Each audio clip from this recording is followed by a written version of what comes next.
The day is here and things are a little different. We are cage side tonight for a very special Combate Global being seen all over the planet. We are getting ready for a main event that's been talked about for a very long time. Mariel, Celimen, Loba, Acosta, bad blood, knowing there will be a massive audience, perhaps a record-breaking audience, to witness this in the Americas and beyond. We're going three wide in the broadcast booth. Max Bretos, Rodolfo Roman, and yes, the return of the Venezuelan vixen, the champ is here. Juliana Peña joins us. La Jaula side to see this massive event. It's more than just this fight. We have a whole card coming your way. We're in Miami, and we're ready to bring you all the action. Celimen Acosta, Froggy Estrada, Javier Reyes, the number 4 versus the number 1 featherweight in the company. Matthew Colquhoun taking on Ovidio Bojorquez to round out a tremendous evening. We can't wait for this one. Combate will not be the same by the time the smoke clears later this evening. We're going to get it all started. Our preliminary bouts, which never disappoint, will be in the flyweight division. Edwin Sarria taking on Pablo Caballero. Pablo Caballero, El Killer, the Argentine, who has fought some big opponents and put them down. As we always start, let's go to Lupe Contreras. Jaula, Edwin Sarria. Edwin Sarria, brown belt in Jiu-Jitsu, making his way to La Jaula. Amateur record was pretty successful then at 7-3. Fights out of Miami with MMA Masters. And representing Nicaragua, he has the Nicaraguan flag draped across his shoulders. Rodolfo is the guy. I know. Shout out to my Nicaraguans. We've had a couple of Nicaraguans that have competed inside La Jaula. Edwin being one of them, trains at MMA Masters, as you said, Max. And this dude, he's a serious killer inside the Jaula. Great hands, fast speed. Looking forward to an action again here. His opponent, Pablo Caballero, for the introduction. Let's go back to Lupe. Su oponente, Pablo Caballero. Like so many fighters, Juliana, Pablo Caballero got started because he liked to fight. Fought on the streets. His friends said, maybe you should do this for a living. He listened. And now here he is heading towards La Jaula. Yes, his friends motivated him to compete and start fighting. He has had some bare knuckle fighting experience underneath his belt. Trains at Futures MMA in Cape Coral, Florida.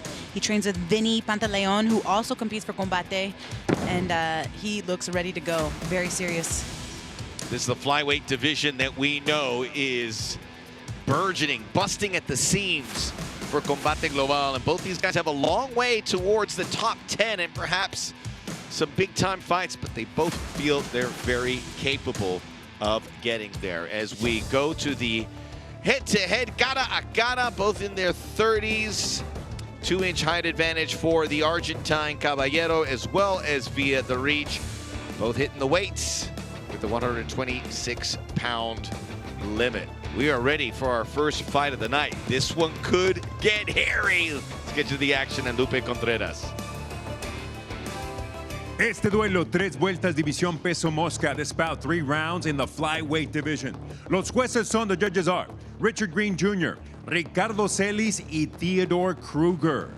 Presentando a la esquina azul, presenting the blue corner, vestido de blanco, wearing white. Su peso oficial, 126 libras, his official weight, 126 pounds. En su 10º combate, con 5 victorias y 4 derrotas, he enters La Jaula for the 10th time as a pro, with 5 victories against 4 losses. De sangre Nicoya, and fighting out of Miami, Florida, Edwin, the Emperor Sarria. Su oponente en la esquina roja, vestido de celeste, his opponent in the red corner, wearing light blue. Sobre la báscula, marcó un peso oficial de 125 libras y media on the scale. He registered an official 125.5 pounds. Con un récord profesional de 8 victorias y 9 derrotas, he enters La Jaula with a pro record of 8 victories against 9 losses. De Rafaela, Santa Fe, Argentina, El Killer, Pablo Caballero. El referee, Marcos Pérez. Peleadores. Marcos Pérez, Aquí, the venga, third venga. inside La Aquí. Jaula. Mira, ya saben las reglas. Quiero una pelea limpia, ¿ok? Sigan mis comandos en todo momento. Toquen guantes en sus esquinas.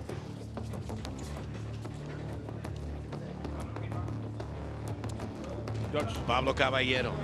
Judge. Edwin Sarria, ready to Galito. get shot out Galito. of a cannon Combate. to open the evening in a very special Combate Global. We have a full house here.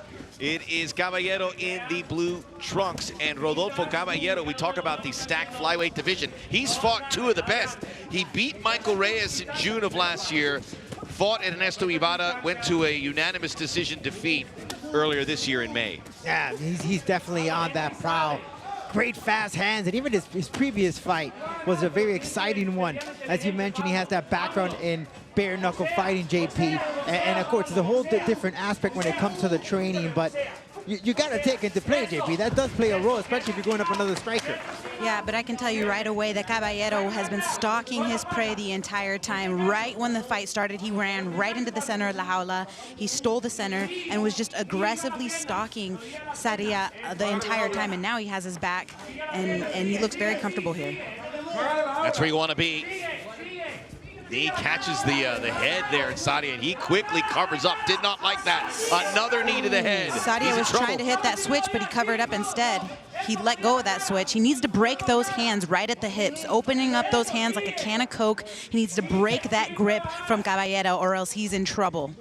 He's being dragged in there like the hunter and the prey to the deep end of the pool where Sarria may not be able to get out, Rodolfo. Stuck in this position for quite some time, pushing up those hips too as well will help out, but he's in a dangerous position here. Pablo has been eating him in like a sweet cake. He needs to break off this position. This is very telling, Juliana, of Pablo Caballero. 7 wins, 3 by TKO victories, 4 submission. When he wins, they don't go very long.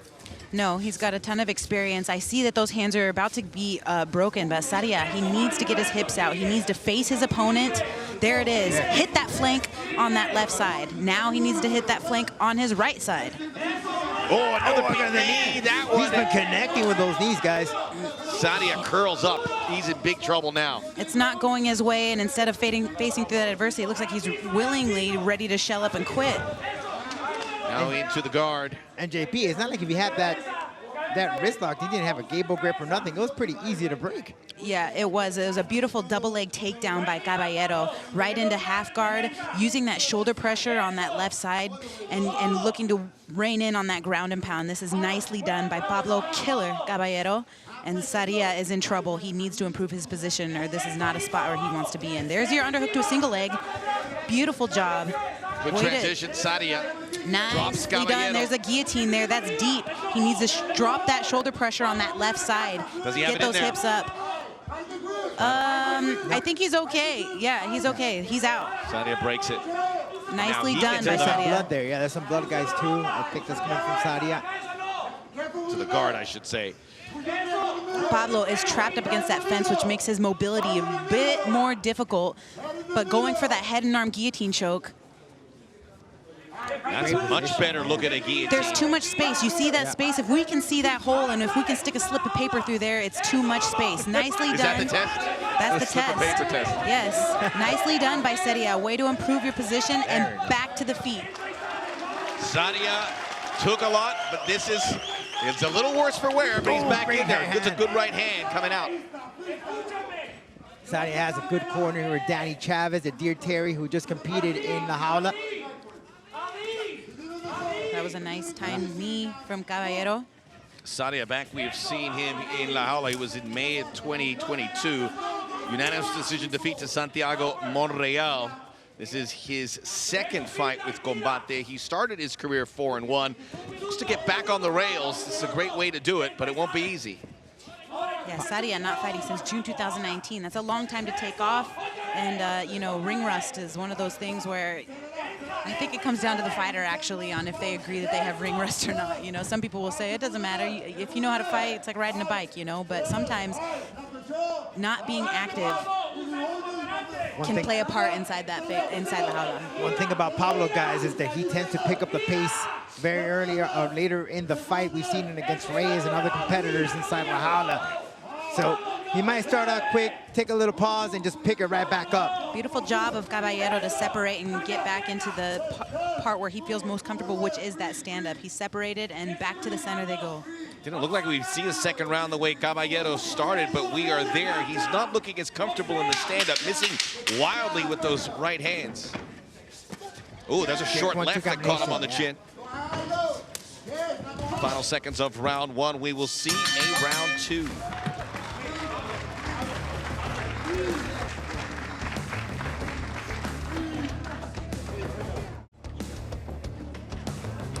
Pablo Caballero, and there is Edwin Sarria.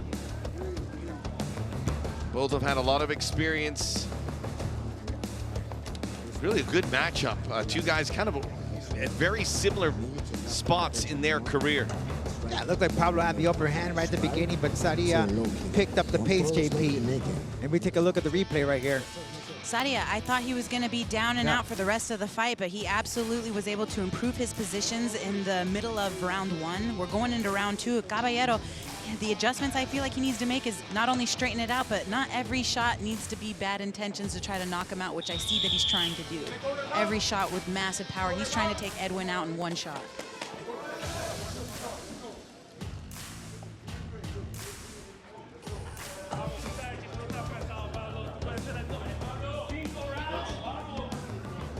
Getting ready for round two.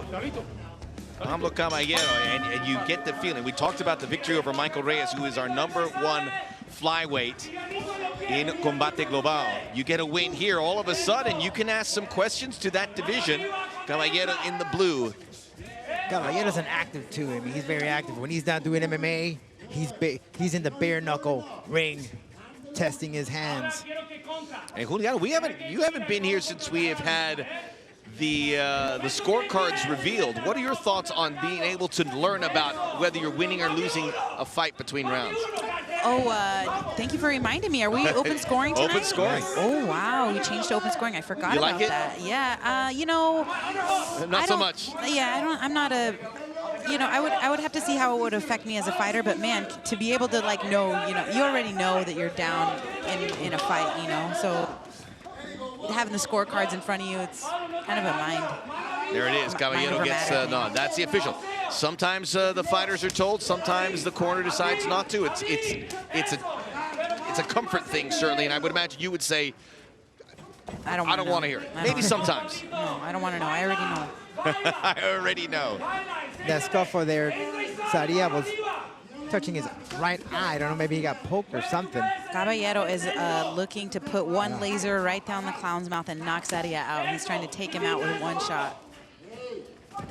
Ooh, beautiful timing by Sarria. Single leg. Takes the back from Caballero. And beautiful takedown by Sarria. But Caballero pops right back up. Looks out.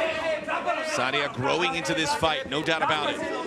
It's like we're seeing what we saw in the first round, but the opposite now. Right, he's gonna try to drag him down to his feet. Nicely done by Caballero. Big, huge knee on the separation. I speak for Rodolfo. Get your thoughts on Julian. It is awesome to be here Jaula side, to see this up close. We've always been close. We've been in the studio alongside, not too far from all that's happening, Rodolfo, but to be here and to feel this on a night like this where they have filled it VIP only entry, it's pretty cool. Yeah, I've been cage side, Jaula side tons of times, but it just, it almost is like a kid in a candy store out there to be in front of it. Yeah, it's just a whole different feeling. You get the fans, the lights. Caballero has punches and bunches, tons of combos, and he is, I would say the theme word for him would be volume. He has so much volume. He's putting so much volume out there. Lots of combinations. Setting up the jab there. And using that left hand a lot, not only just for the jab, but for power punches. That was a nice stuff on the single leg. Let's see if he can complete that. He gets on 2 feet. Sarria's got that single. He needs to pull that rug right out from underneath him, but... Yeah, he didn't follow through there, just grabbing onto that. You gotta push forward. And it seems that seems to be the strategy, is trade a little bit and go for the takedown, but Caballero has defended quite well. Yeah, he absolutely has. He's got great balance. These big, huge overhands that he keeps throwing. He wants to knock him out with that. Almost exclusively on the feet here in round 2. The left hand continues to be the weapon of choice for Caballero. Switching as a stance through from Caballero. There you go, Sarria. Sarria needs to get on his own timing and get off the timing and disrupt the timing of Caballero. Caballero is the dictator. He's the one just controlling when the exchanges are going and when these guys are going to be in range to throw. Sarria needs to say, nah, I'm not with that. I'm going to go when I want to go. I'm going to beat you. I'm going to go first, and I'm going to, you know, get you off of your timing and disrupt that. But he's you can tell on that timing of Caballero. Sarria's gone through a lot. Looks a little beat up from what happened in the first round, in recovery mode, but he's going to have to fill that tank quickly here or this fight will get away. A minute to go in round 2. Yeah, every energy level there is down a bit there for Sarria. Needs to pick up the pace. He already got that open score from that first round. He's down. There's that big right hook from Caballero. Nice straight jab. Misses on that head kick, but like I said, volume. This guy is tons of volume. Yeah, Caballero just seems that he's just more testing active. it out. He's more active, but the shots aren't coming out with too much power. It's like he's just picking and choosing, and then depending on the overhand. Well, he does it well. We saw the score from the first round. If Caballero does enough in round 2, and it would appear he has this fight almost in the bag. There it is. There it is. Knock him out. Now some uppercuts. Nicely done. That was 18 nice. seconds. Ooh, another knee. Wow. That's what he was setting up for, guys. Oh, that one was a big one. That one was a big one. That was a big one. That's a big one. Another big left hand. Axe kick. Marcos Lopez thinking about stopping it. Thinking about it. Oh, no. We will go to a third round. Sarria survives.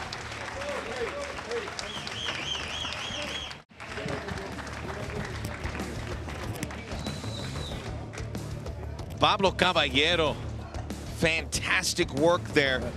He is a sink or swim fighter. You look at him, he passes the eyeball test.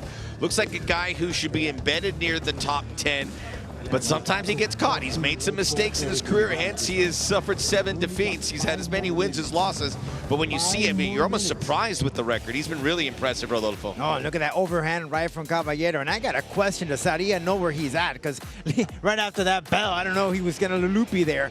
But just taking it back at that second, look at that beautiful knee right from the clinch. Sarria was trying to get some shots in the body, but just wasn't effective. Just didn't have the power. But hey, he survived to the third round. Look, if I'm Sarria, here's where you have to pull yourself up from the bootstraps. You just almost went out at the end of that round. You only had, you know, less than a minute with all these people in your face trying to jam water. Getting back for the third round. Caballero almost finishing the fight. Giuliana. Sarria has some questions that need to be answered. He looked like he was out on his feet there. If you're in the corner, what direction do you give them that he can make some sort of triumphant comeback here in round 3? I can tell you it's not going to be any sort of video game combination or anything like that. The thing that you need to whisper to your fighter needs to be the most primal, instinctual, killer type of advice that you could give someone. It is a fist fight in a steel cage, and if you want it, you got to go get it, and that's the only way that it's going to happen. If not, kiss him goodbye. Yeah, it's amazing to see him up there. It looked like it was over. We saw Marcos Lopez, the referee, almost put that foot in to stop the fight. Sarria survives. Now, what can he make of it? Sarria, not offensively at all whatsoever. He gets to use more of those hands. Again, we don't know what shape he is. Oh, there he's picked up the pace in that second round. As you look at the open scoring, already ahead, Caballero. There's that overhand again that Edwin's been throwing all night. Excuse me, Pablo Caballero's been throwing all night. The open scoring, by the way, to Giuliana's point, Caballero has to know he's winning both these rounds. He was pretty dominant in both of them. Different ways, which has been really impressive, but now he's got to finish the job. Can't make any mistakes here.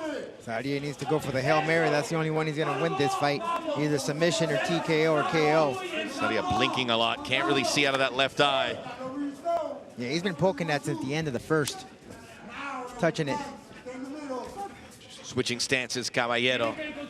He's fought a really he just nice ran fight. into that like a cinder block.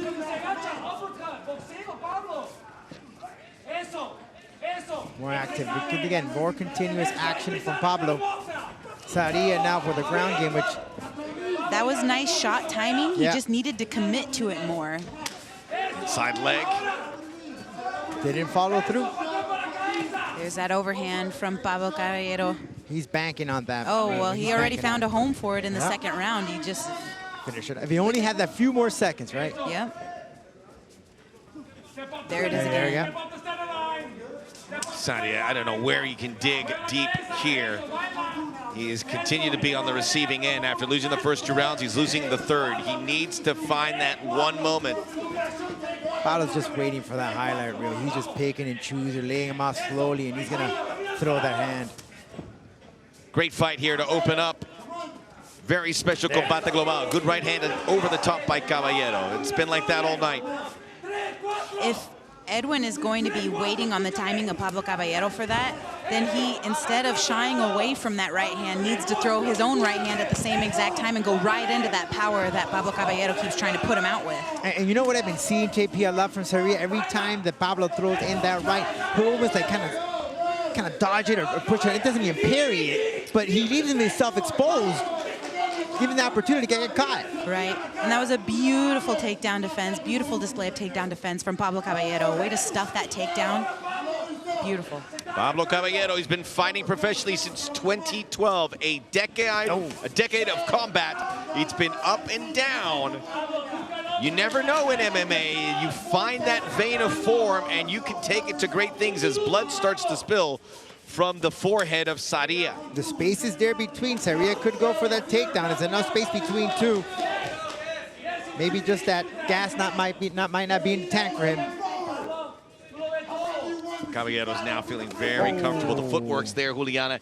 He is put together a real pearl of a fight. And he's cut open right in the forehead, Sarria.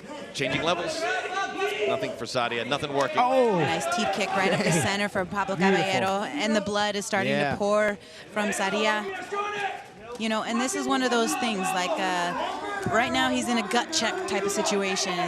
You got to go right now. And it's kind of a mental thing, right? It's like 3 rounds has not gone his way. He's got to find a way to either go get after it. Yeah, he's been on neutral for the past 5 minutes. Yeah, incredible respect for Sarria to be standing at this stage of the fight. Looks like he's going to find the duration.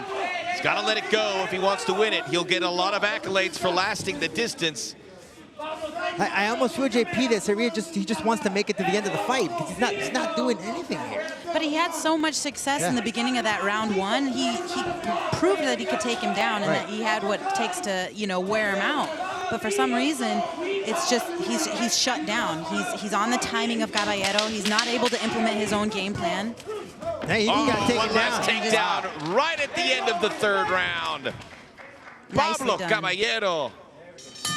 Big time return from pillar to post. Takes care of Edwin Sarria. Will have the official decision when we return. We're off and running. We told you it would be a special evening. My name is Jose Froggy Estrada, and I'm fighting out of Oxnard, California. I got the nickname Froggy back in the 5th grade by my boy Steven Padilla. He actually named me and my brother. He named us both back in the day when we first started playing football. 32 years old now. I love it. I love this sport. I feel like I let out who I am coming down to fights. I represent my family. I represent my Mexican heritage. You know, I like to show everybody what the Frog likes to do. Jose Estrada, who Jose Estrada is. The best advice the coach has given to me is, hey, how bad do you want it? How bad do you want to do this sport?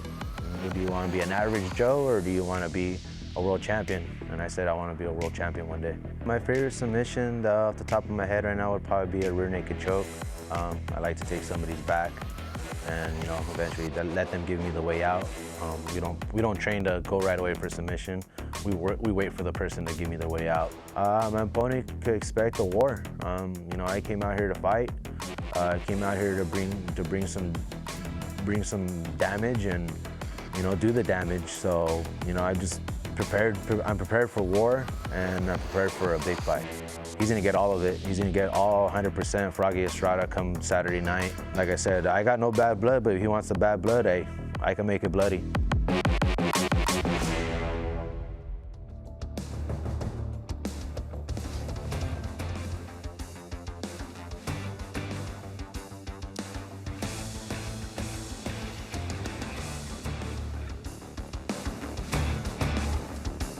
big smile on the face of Pablo Caballero, and more than a smile.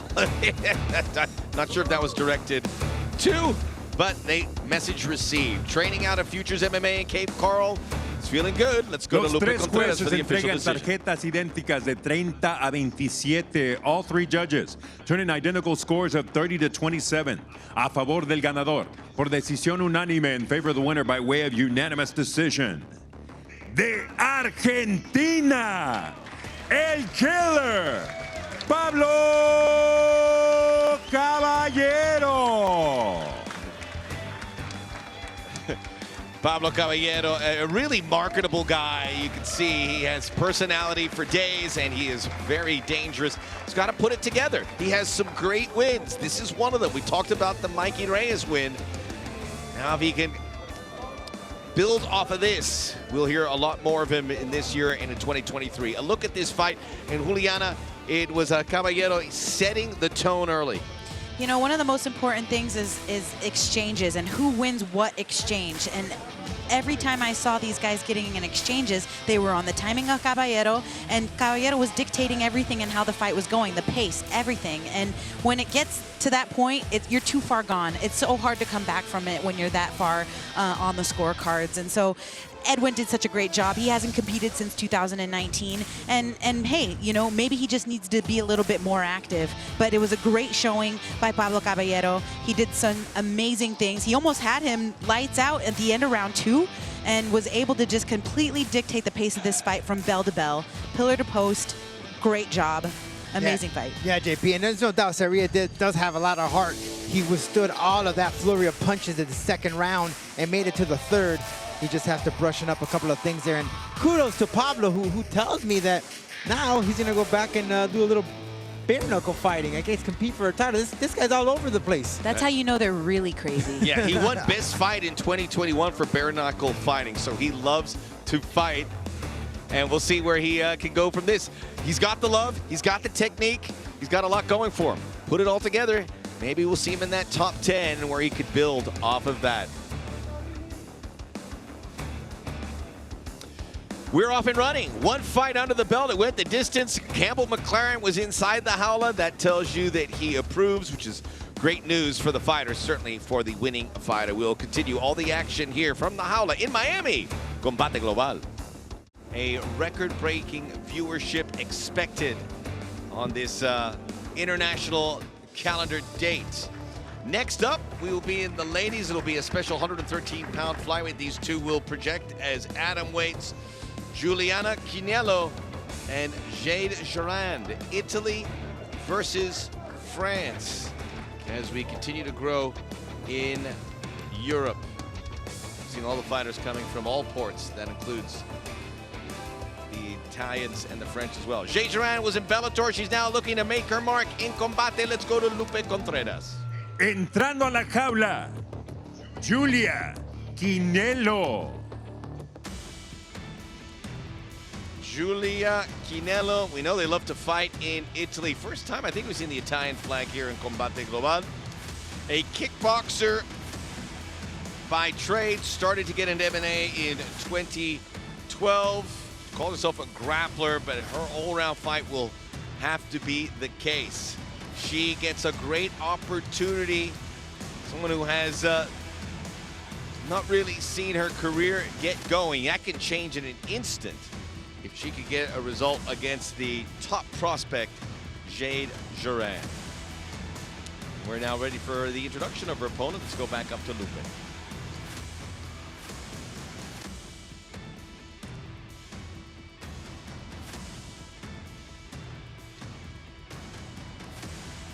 Su contraria, Jade Jorand. Jade Jorand, her mom is here to take it all in. An exciting moment for the Jorand family.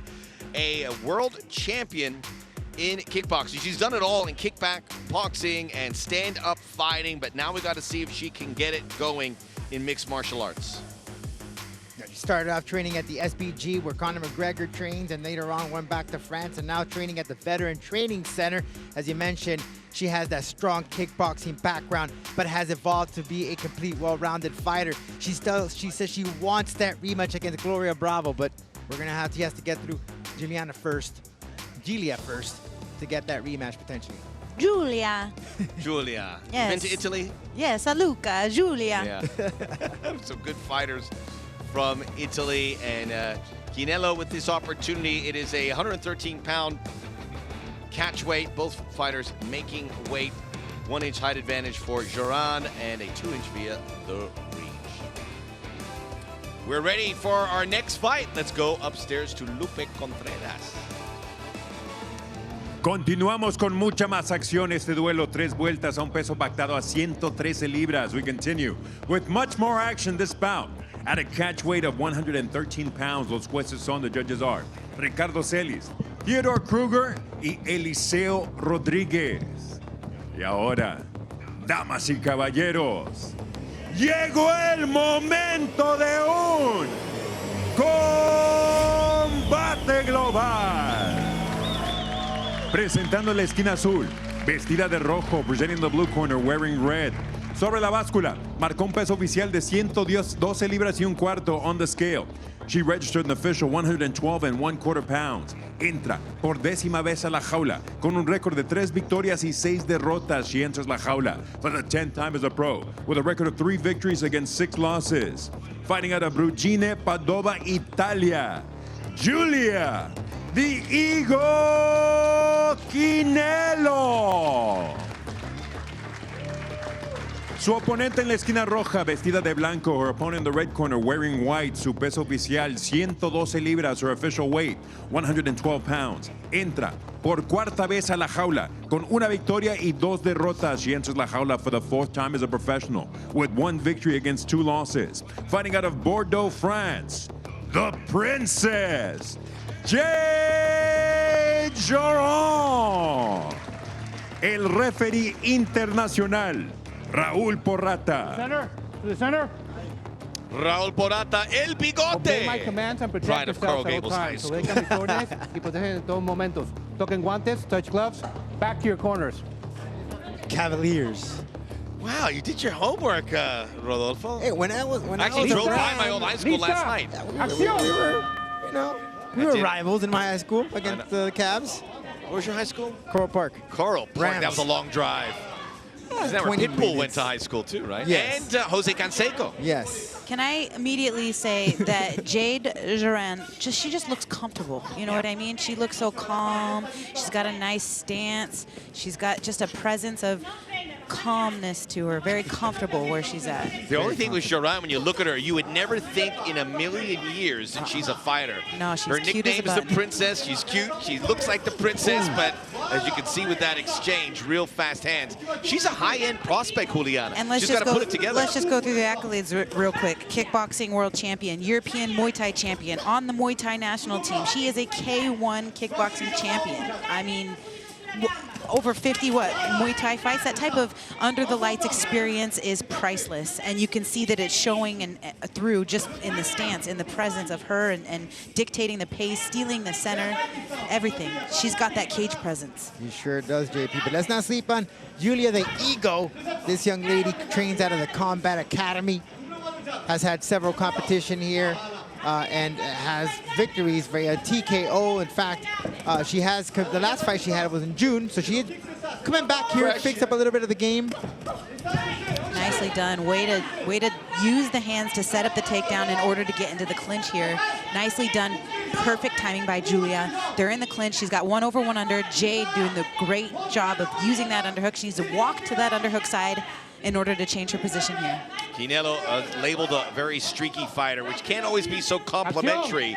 You don't want to be too streaky. You want to be consistent, but she's looking to develop that short notice fight. That's why we're at 112. So this would project to be in the atomweight division. We took a Jade Jorand. She lost to Gloria Bravo, who is the #3 atomweight fighter. That was back of September of last year. She's already said she wants another shot at Bravo. Win here, she might get her wish. I know what's happening right now. I know now what Giulia's been trying to say. It's slick. She's slipping all over the place. At the jaula mat, it feels wet. Keep tabs on that. Chinello moving to her left, trying to maintain that position. By the way, guys, in the main event, just got word here. As I said, Diego Perez, who writes for us, went to the Mariel Celimen camp. Coach said they're warming up as we speak. Mariel says that all that's in my mind right now is that I have to win and shut this girl up. No, this girl's serious Good. trash Bring talk, it on. man. We want more of that. There's a mouse swelling up underneath the right eye of Giulia. Jade is still stealing the center, stalking the prey, and she's still got that nice, calm bounce, that cage presence. You can tell that Giulia seems almost hesitant. She's almost like a sitting duck, just standing there. She has to get off on her own strike. She's got to make something happen. She just can't sit on the end and be picked apart by Jade. Yeah, Giulia needs to step up the pace here, put the pedal to the metal, exchange instead of... And look at the guard too, JP. See how she has her guard up? Kind of, not a basic one. This one, she's just standing there, not typically covering her chin. No offense right now from Chinello. From Padova. Oh, she's just taking those shots. Big right hand lands clean for Jade Jorand. Beautiful job by Jade.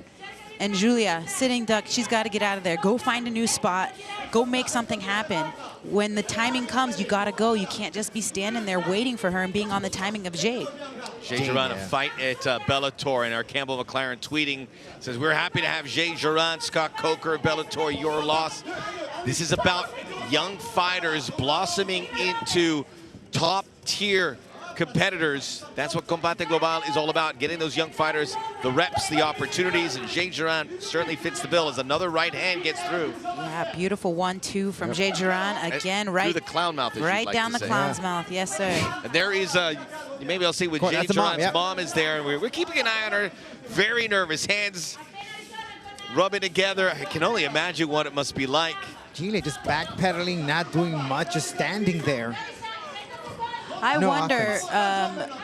offensively, you know, when you're taking this fight and when you're a girl like Giulia and you are going up against a girl with so much more experience, what is your game plan? And if this is it, then she's doing a great job of doing it. They're finally in the clinch, and she's finally doing something on her own timing. Now she just needs to finish it. Finish the takedown. Lock those hands. Lock your hands and go for it. You gotta let them hands go. You gotta do something. No, don't let the hands go. You worked this whole time to get them locked. We're going to round In the next two. round, let's go. Okay, so 1 round in the books. There was a couple takedown attempts there, Rodolfo, from Chinello. I got some comments on her Who too. knows I'll let what's you going guys. in the tunnel of this stadium? We got some word from her corner. We'll read them a little later. But great offensive work from Jade. The more aggressive of the two.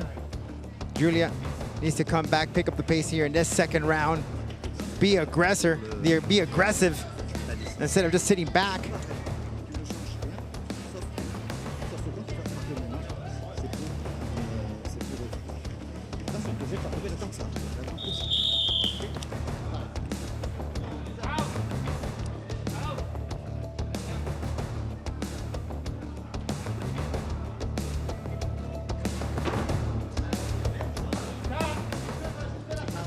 We're in the midst of the international fixture date, the final window before everyone gets ready for the World Cup. And it's interesting, we have France versus Italy, 2 countries that have won the World Cup. France is the reigning World Cup champion. Unfortunately for Italy, did not qualify. We'll see how that mirrors our fight here tonight. Can we talk about body language, body language, body language? When you look at the body language of Jade Jorand, she's so comfortable. When you look at her in the corner, she's ready to go Rocky style. She's just got this, you know, this cage presence about her. And that can be so detrimental in the fight business, because if you're looking across the cage and you see this girl salivating at the mouth, ready to go Rocky coming at you, dude, that messes with your mindset. It's like, I can't get anything off because this person's already such a beast, you know, and that can really affect your mental state going into the next round. Yeah, it sets the pace, JP. You're absolutely right here. But we're seeing the same thing from Giulia that we saw in that first round. Not much offense, waiting, pacing herself, going backwards, and Jade just very confident throwing in those hands. Well, and it comes down to experience. Giulia doesn't have quite as much under the lights experience that Jade Jorand has, and you're seeing that. Jorand using that left hand. It would appear Chinello looking for that takedown. Failed on 2 occasions in the first round. Telegraphed them there. And Jorand was able to snuff them both out. Now, if I'm Jade Jorand, I got to pick it up. Exactly, because you felt the power. You realize that this girl has nothing for you. Put the pedal to the metal, as you would say, Rodolfo, and get going. Get going. Start going volume. And you say it all the time, JP, you know, under the lights, this is your opportunity. Show what you got, girl. Let's go.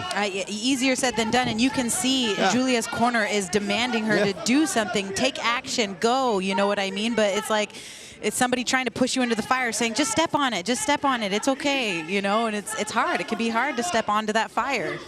Started training MMA just 2 years ago. Jade Jorand, after that prolific career in kickboxing, in Muay Thai. That's why she got in the door at Bellator, and that's why she's here at Combate Global. Trained at SBG, the Conor McGregor gym in Dublin, which has been a launching pad for so many fighters, whether they are Irish or not. And certainly in this case with Jorand, left hand gets through. By the way, guys, got some comment on Lucero's corner. He says, she said she feels incredibly relaxed. I'm just waiting to start my fight. I've been warming up since the morning, just keeping constant movement and listening to my favorite Mexican songs. So she's ready to go. Do you have the song list, Rodolfo? I'll work on that for you. Okay, nice thanks. right hook landed there by Jade Jorand. And Rodolfo, to your comment, that key word relaxed, nice and relaxed. That's a very telling word for me. That means so far so good, all is well. That means she's in a great mental state. And with all that promotion and all of that stuff that she's been going through, to be relaxed at this stage, JP, you know better than I do. Yes, listen, there's media obligations, there's training obligations, and the media obligations can sometimes get in the way of the training obligations, and it can be frustrating because you want to hit all of your training obligations, but you do need to promote the fight. So it's a double-edged sword there. It's the hardest part about being a fighter, is making sure that you're, you know, checking all the boxes, and it's not just that time. Moving out of harm's way, but the left hand gets in. There's got to be some sort of game plan here for Giulia Chinello. She's continuing to get hit up with some regularity. Jade Jorand, who comes in as the number 10 atomweight, look to make a big push upwards. Maybe get that rematch with number 3, Gloria Bravo, the woman at the top of the rankings, Ana Palacios, and I would imagine a clear number 1, the way we have seen her fight recently. She has been dominant. Great Fast combination hands from Jade.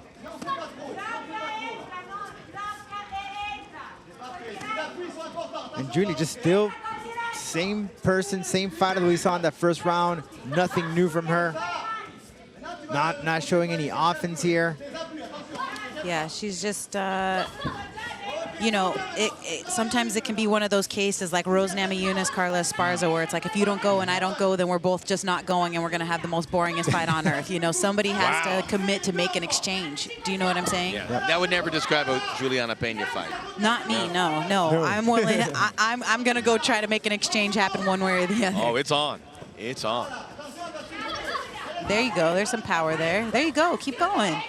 Yeah, and Jade, she could potentially knock this girl out. Oh, she just has to push that pace, do it. Yeah, oh yeah, you can tell she's got the power. Well, peppering in the hands, it's been all there. It's been volume of punches, quality of punches, not quite where it needs to be as we're reaching the end of round 2. Final 5 seconds. Flurry again by Jorand as Chinello's just standing there, waiting for her moment.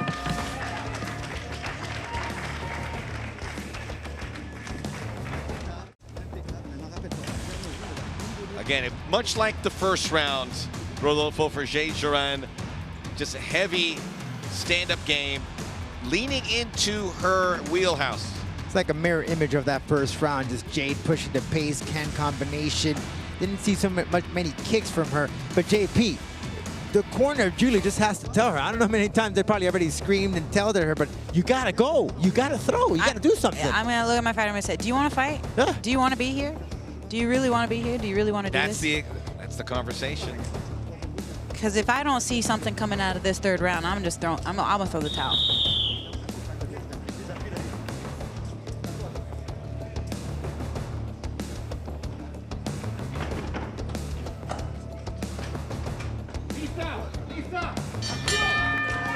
Round 3.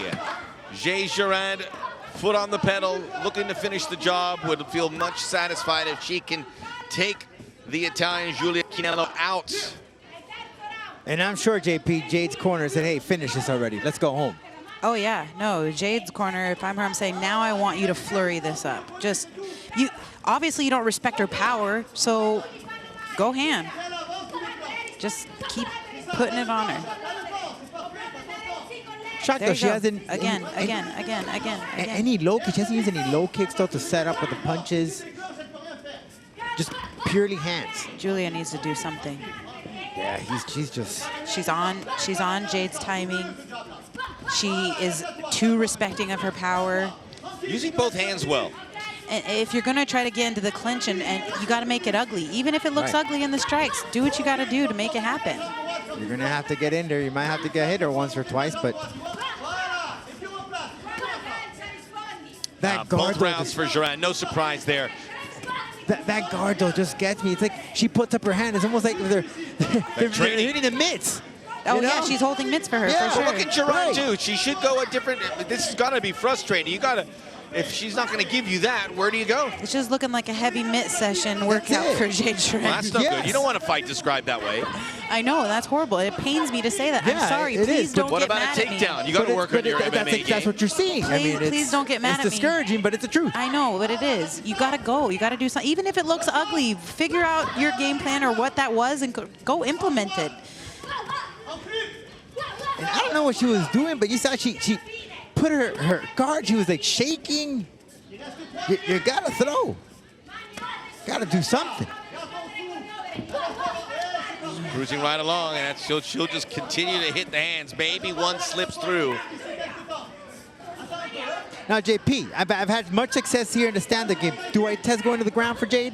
Maybe go for a submission? That was my question, right? Because she did lose to Gloria Bravo in an armbar, no? Yeah. And okay, so how long ago was that exactly? And has her ground game been her focus in her fight camps since then to improve so that she doesn't get armbarred by Gloria? Because, you know, 9 times out of 10, Gloria's ground game is so good, she's going to be able to submit you one way or the other.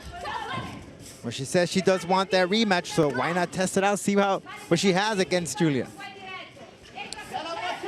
Jorand just working on the stand-up. If she wants to make some headway in this business, has to show a more all-around game. This has just been, as you said, a mid-session. Rodolfo, you're saying you want Jade to show that she has improved her ground game by taking Giulia down and submitting her.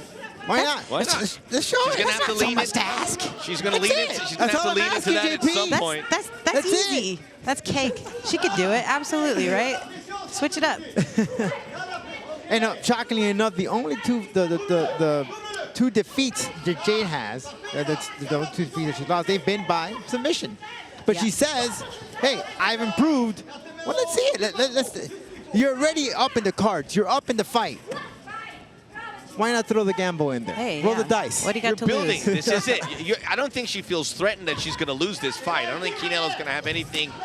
Yeah. I mean, famous last words, obviously, up her sleeve to win it. But Jorand, if she wants to make headway, as another takedown is snuffed, finally there, she needs to be an all-round fighter. Great timing by Giulia. She needs better head position. Her head position is completely wrong. See how her head is on the opposite side? Mm-hmm. Her forehead should be staring at the cheek of Jade Jorand on Jade's left side. There it is. Better. There we go. There we go. Nice. Maybe sneak in a knee or something.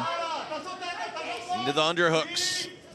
Maybe some a sting in the tail, as they like to say here in this final 3rd round from the Italian Chinello, the Eagle. Yes, less than a minute to go, guys. Lock your hands, pull her off the fence. You got to make something happen. These guys, especially here, they're not going to let you stall out. Jade just looked at the clock. Backing it in. Jade Jorand has this fight. It's not going to be pretty on the way out. Hanging on, but something to take into her next camp. Very happy about the camp she had this time around. Had time to build and come around. And they get separated back to the center. Jade, 15 seconds less than. She's going to go on a flurry. Oh, there we go. That one got through. Something to hang your hat on. It's like at the end, they picked up the pace. Nice. Save the best for last, right? Well, Jorand says she would like another shot at Gloria Bravo. I'm not sure she will get it, but we'll get a victory here and build off of that.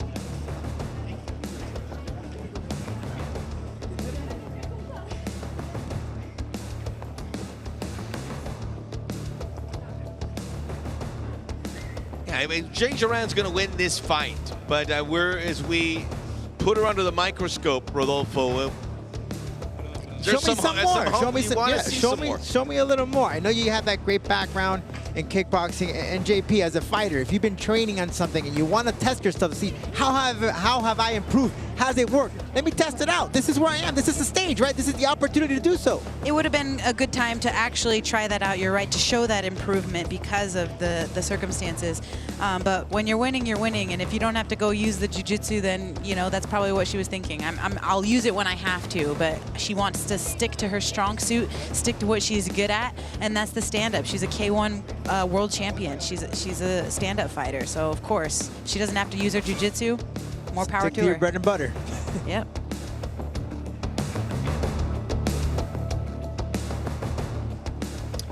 Getting ready here for the official decision. It will be a victory for Jade Jorand. She will fight tougher opponents, and she's going to have to build on this. Show a little bit more in an all-around capacity, but not to take anything away from Después her. de 3 vueltas, This los is her jueces moment. Let's están go to Lupe. totalmente de acuerdo con tarjetas de 30 a 27.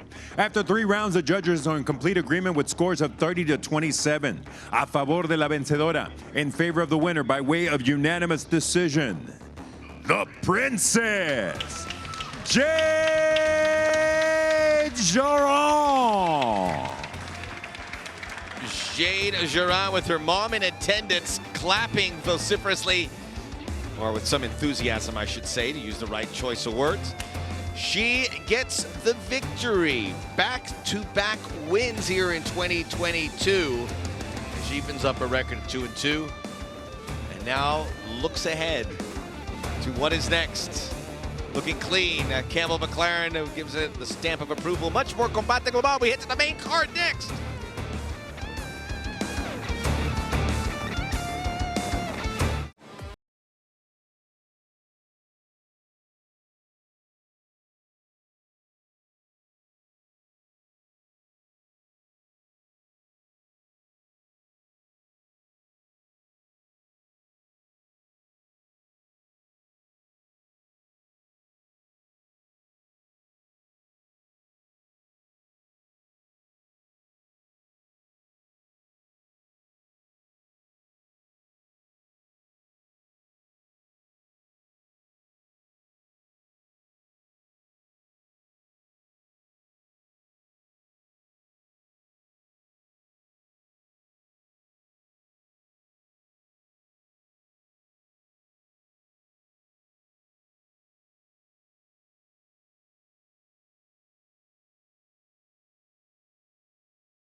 Full well, a lot of work to be done. Now she's in the ranks. Does she go up after that performance? That's what we gotta find out here. There's a couple inactive fighters, so we shall see. We shall see.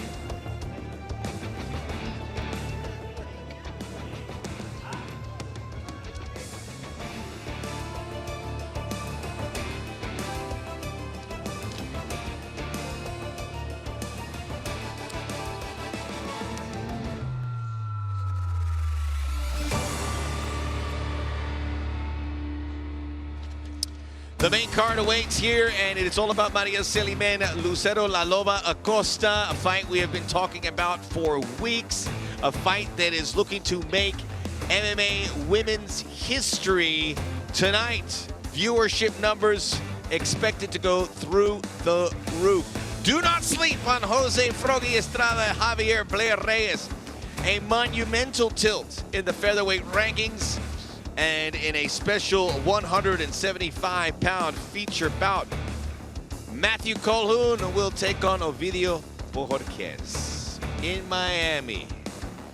This is what's next. Rodolfo, this, to me, will be the best fight of the night. We'll see if we're correct by the end of it. I agree, and I think, JP, we've been having a convo about that, but We'll talk about it soon.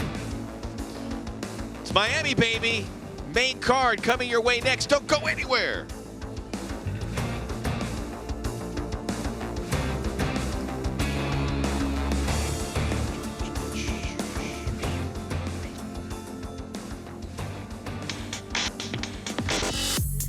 Me llamo Javier Reyes y soy de Bogotá, Colombia. Para mí representar a Colombia es un orgullo porque somos pocos los que salimos, los que estamos haciendo historia. Mi estilo de pelea actual yo digo que es impredecible. Yo cada pelea intento tener una estrategia diferente, intento irme por un camino diferente y siempre listo para lo que proponga mi oponente. En mi pelea anterior fue contra Luis Siervo, un cubano, realmente un tipo muy duro. Le tenemos respeto a las manos, al piso, pero siento que el trabajo se hizo muy bien. Ganamos por nocaut técnico en el primer round, un gran unpound y pues nada, una pelea bastante explosiva. Bueno, mi oponente es José Froggy Estrada. Él es un peleador bastante conocido ya por lo que sé. El manager que tengo ahorita, él pelearon hace 4 años. Pues fue un poco irrespetuoso en su momento, ¿no? Entonces, pues, con mi equipo queremos ganar esta pelea sí o sí para ajustar cuentas. Lo que me diferencia a mí de Froggy, yo digo que es la versatilidad. Yo estoy preparado para cualquier aspecto y eso es algo que no quiero desaprovechar. Entonces, digo que la diferencia va a ser eso, que lo voy a cansar y va a caer al final. El mensaje para Froggy es que cuídate mucho porque esta pelea vamos a tomar venganza de hace 4 años. Esta pelea es victoria o victoria. Venezuela's watching, Mexico's watching, the United States, the world is watching inside La Jaula as we will get into the action of the main card. The prelims have come and gone. Lots to talk about there. But now we head towards a massive fight in the featherweight division. There is the main card, and we'll talk a lot about Celimen, Acosta. 2 fighters really hitting into their stride, looking to become big-time contributors and be the face, possibly, of Combate Global. We know the women's fight game is growing, the viewership's through the roof, and they'll be tuning in. Matthew Colquhoun and Ovidio Bojorquez also coming your way. Colquhoun, who's had a remarkable career knocking people out, look to continue that. It all gets started with Jose Froggy Estrada, Señor Combate, taking on Javier Reyes, who has just improved every time we've seen him to the point where he is regarded as the best 145-pounder. And there's some beef between these two. Well, it's more that Reyes has made a comment that his manager took on Froggy back in 2018, Rudy Morales, and Froggy defeated him. So Reyes says, hey, we're coming back for you, man. We're going to get that win somehow, some way in honor of my manager, Rudy Morales. And Froggy said, hey, here's some respect. But now that you want to make it about blood, bad blood, let's do it. He said, let's it's go. going to get bloody. It's going to get bloody. Froggy Estrada, who beat Rudy Morales.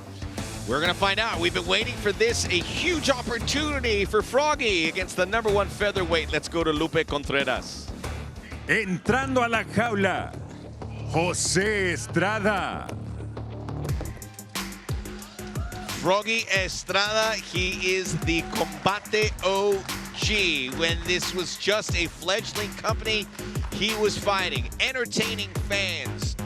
And once again, the folks in Oxnard, in Fillmore, in Central South California, I guess you could call it that, all tuning in. His guy, Mikey Reyes, is the #1 flyweight. He wants to be the #1 featherweight. They want to corner the market for the 31-year-old. Let's go back to Lupe Contreras to introduce the #1, el colombiano. Su oponente, Javier Reyes. Juliana, we saw Javier Reyes fight and learn a few lessons back in February 2019, got knocked out by Alex Velasco. Since then, 4 straight wins, and it's gotten better in every fight. It's Halloween time, but certainly coming. He is ready to shock the world. Blair Reyes, as they call him, his fight name Blair, or Jason, the Colombian Jason. literally has taken his licks inside La Jaula, like you said in the beginning when he first started for the promotion. But he has put in his time, he has taken his hits, and he has been, like you said, on a tear since then.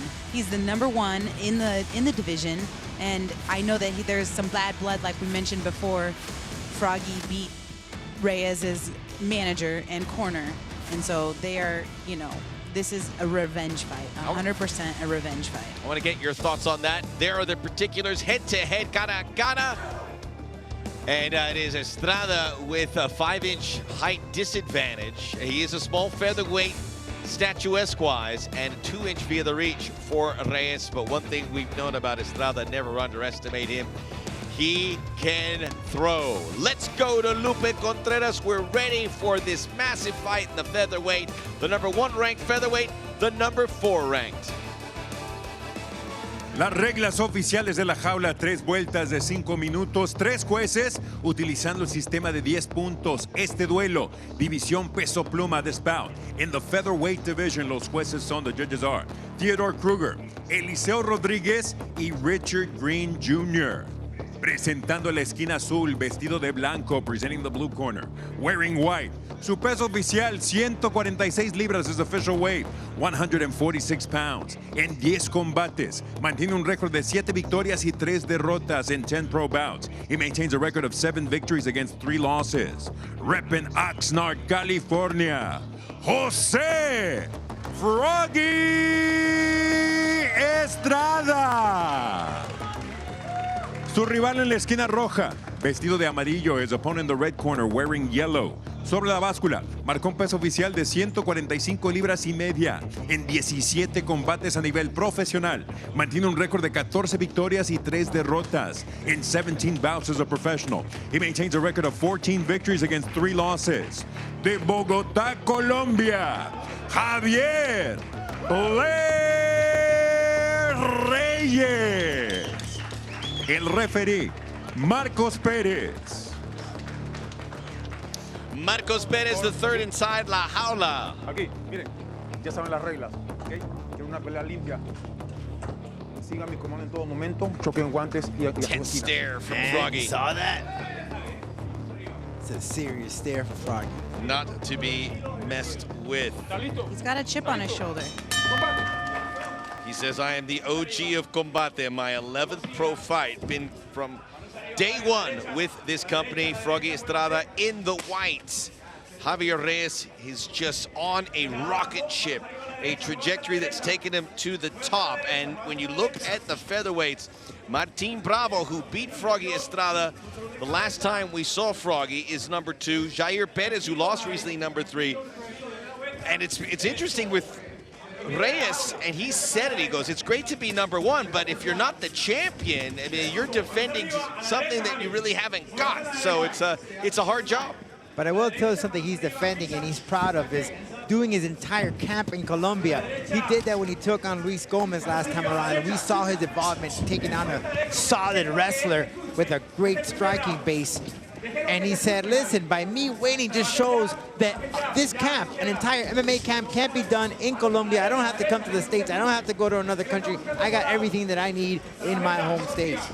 That is incredible perspective. And Reyes gets the back early on of Estrada. Estrada quickly reacts. Reyes, man, he's just improved. Reyes is locking it in here. 4-fight win streak. He's on a roll. Oh, he is stretching out. He may have it right here, guys. Estrada fighting it out, trying to get that down. Froggy has that chin down. Estrada fights, he's out. True Froggy fashion, although he's got a little mouse and some blood coming right above the left eye. So Froggy bleeding, and right now he's in a horrible position with this. Hooks in, both hooks in are deep for Reyes. Froggy in the turtle position. This is a tight spot that you do not want to be in for very long. He's got it locked in there underneath. Early days in this first round. Blair Reyes in his victories, 4 TKOs, 4 submissions. Reyes is just waiting for Froggy. He's just waiting for Froggy to do a mistake to another, he's sink out. it in. Froggy able to slip away. Nicely done by Froggy to get out of that. He has to donkey kick out so that those great bind legs can get out of that position so he can improve his position. If he doesn't break those legs, he's never going to shake Reyes off his back. He has to be able to get those great bind legs out of there, get those hooks out, and that's a difficult position to be in when you're in this turtle position. Way to use the fence. Way to use that fence to help you stand back up and build your base. Nicely done. Shake, shake, shake. Like shake, shake, shake. Donkey kick out. You got to donkey kick out. You got to get those great bind legs off of you. Get your back to the fence. Get your back to the fence, Froggy. Froggy Estrada, who beat Turn the into your manager. opponent. You have to turn in. Javier Reyes back in Rudy Morales back in April of 2018, just to show how long he's been with Combate. He's got to be able to get him off of his back, and the way he does that is by shifting his shoulder blades, his head, everything to get onto the jaula. You have to put your back to the mat, head to the mat, shoulder blades to the mat, but since they're on the feet, it changes now to the jaula. You have to turn into your opponent here. You cannot let them do this. However, he is riding for a long time now, Reyes, and that can burn out the calves, hamstrings, everything of Reyes. If this goes into the second round, that could be an advantage to Froggy. Froggy has endured a lot here with Reyes on his back, the much longer fighter, much heavier fighter coming in to fight night, and it's etched on the face of Estrada, who's having to deal with him on his back and taking blow after blow. He's just Reyes just capitalizing on this, waiting for Froggy to have an opening. He still has about a minute and change to go. Long time. Froggy has been very patient here, extremely patient.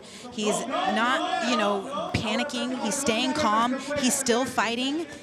But Reyes keeps getting deeper and deeper into that rear naked choke, and Froggy is in trouble here. He cannot afford. What can he do here? He cannot afford to be broken down in this half Nelson. He's about to get dropped to his knees if he stays in this position. You're in Froggy's corner, Giuliana. What are you telling him? Is there I'm not telling him anything. I'm thanking the ref, and I'm saying, thank God, thank my lucky stars. Woo! I got a second chance at life, and I'm going to take it. Now Estrada's looking to get the stand-up game flying. KO. You got to throw in those hands. He's a really fit fighter. Maybe you don't sense that with him, but Estrada's fitness level through the roof. Fast pace. Oh, he got clocked there. Oh, good right hand there by Froggy upstairs. Oh, another one. Different fight now. 17 seconds to go in round one. Froggy survives, and now we can see if he can get his game plan going in round two. Great start to this featured featherweight bout.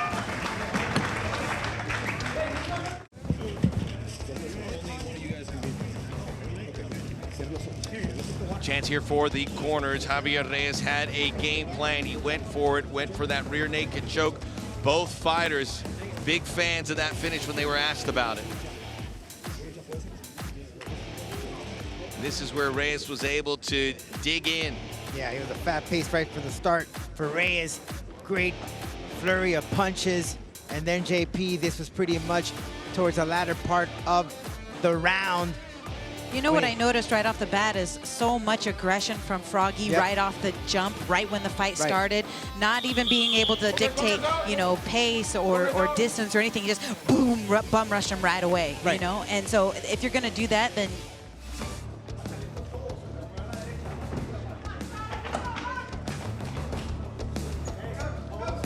getting ready for round two, Javier Blair Reyes and Jose Froggy Estrada. For Blair Reyes, the pride of Bogota, Colombia. We talked about that loss to Alex Velasco. Since then, December 2019, rear naked choke victory over John Neal. May 2021, third round TKO victory over John Simon. September 2021, beat Carlos Calvo after a TKO and injury to Calvo, and more recently, May of 2022, first round knockout of Luis El Tigre Gomez. head up on that double leg. Jose, I've been seeing he's got a nice, nasty left hook that I have been seeing. It landed in the beginning of round one. It's coming, poking its head out in round two. Here's that high crotch single leg for Estrada. He needs to complete this takedown. He absolutely needs to complete this takedown. And a little bit more patient to open up the second round compared to the first. Yeah, a little bit. All right, if you're gonna go for an inside single with the head on the outside, you better hit it, and you better make sure you don't get caught on there. The leg is, arm is trapped. Yes, nicely done. Beautiful double leg takedown for Froggy Jose Estrada. He's able to change the tide of the fight here in the second round. He cannot let Reyes control that posture on the back of his neck because he can be set up for arm bars, triangles, all sorts of stuff. See how Reyes is holding on the back of his head? Nicely done by Froggy to break that posture. Nicely done by Froggy. He's going to flatten him out, smash him, and ground him out into mashed potatoes. Javier Reyes now has Estrada in his guard, right in front of the Estrada corner. Nicely done by Reyes to get back up to his feet. He used that underhook, he climbed it up, and he got back to his feet, and now Froggy is put on the fence. Great fight. It's like a catch-as-can, back and forth. Both trying to dictate their style. Back to the center, Froggy Flush, snaps take that down front head guillotine. jaw. Ate a knee on the way to the clinch. Careful, Marcos. He's trying to go for that ankle pick, but he's not going to find success there. No. Oh, there, he got it. Outside single with the head on the outside. That's dangerous, Froggy. There you go. Stay on top now. Trying to switch it, maybe back to the feet. Reyes said Snap being that number head one down. is carrying weight. Deep, that's deep. Oh, nope. Now maybe an arm bar attempt. Froggy's underneath. He's got the Get an low underhook. ground. Jack it up. Jack that underhook up. Maybe a crucifix. Nicely done by Javier Reyes to settling into that side control position, looking for the mount. Froggy's in trouble here. He almost had a clear shot at that mount, JP. Nicely done, nice backpack. Going to sink in those grapevine hooks again, Reyes, like we saw in the first round. First round, yeah, similar. Froggy's in trouble here, especially now with that figure four body lock triangle. He's in big trouble. You got to break it where it starts, and that's the hardest part about the figure four. Once they got that figure four locked, it's very difficult to break. Rear naked choke attempt for Javier Reyes. Now he's going to go into the mount. Switches to mount, going. Great, yeah. Froggy gives up his back. Still with that body figure four triangle is Reyes looking for the rear naked choke, and that's deep. That's similar to the first, and he may have it here, guys. Deep. Oh, he let go. Still fighting. Shake him off the top, Froggy. He is tough to submit, which Impossible. makes that Martin Bravo loss so that's nasty. bizarre. That's nasty. And he has that lock Put him, turn, Froggy. Put him on the fence. Put his back up on the fence. There it is. There it is. But another squeeze on the rear naked. No. He may have something, guys. Stopped him there, front forward. Froggy may be in deep trouble. Nicely done. Froggy is such a warrior, you guys. He got out of that. That's incredible. Shake him right off the top. There you go. Nicely done by Froggy Jose Estrada. Into the guard. Nicely done, Froggy. Way to fight through adversity. That's what I'm talking about. We knew this was going to be a good fight. It has exceeded expectations, and we have a long way to go. A minute plus to go in round two. What a stud, Javier Reyes, to be able to get that rear naked choke, that much time, have that much riding time. He's done an exceptional job with as tough as we know Froggy is. Yeah, there's going to be a featherweight title in Combate Global very soon. This could be a title fight. And Javier Reyes, as we touched on, he says, carrying the weight of number one, I'm like the champion, but without a crown. Those behind you are targeting you, and you can include Froggy Estrada on that list. Way to capitalize on your position. Javier Reyes, what he's got is chain wrestling, chain wrestling, chain wrestling. He's able to go from one position to another, and even though he's in a bad position, he finds a way to come out on top to get back into a superior position, like taking the back again for the third time now of Froggy Estrada. Nicely done by Javier Reyes. And he wants that rear naked somehow, some way. Great transitioning. We're going to get to a third round, and we couldn't be happier. Everything to fight for.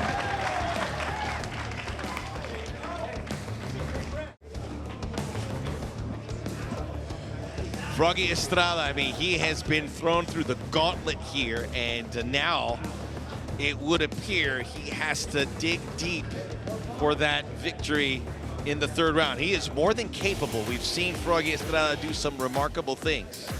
Let's take a look here at that second chapter of this bout with Froggy Estrada here up at the upper edge in this round compared to the first, with a different Froggy compared to that first round.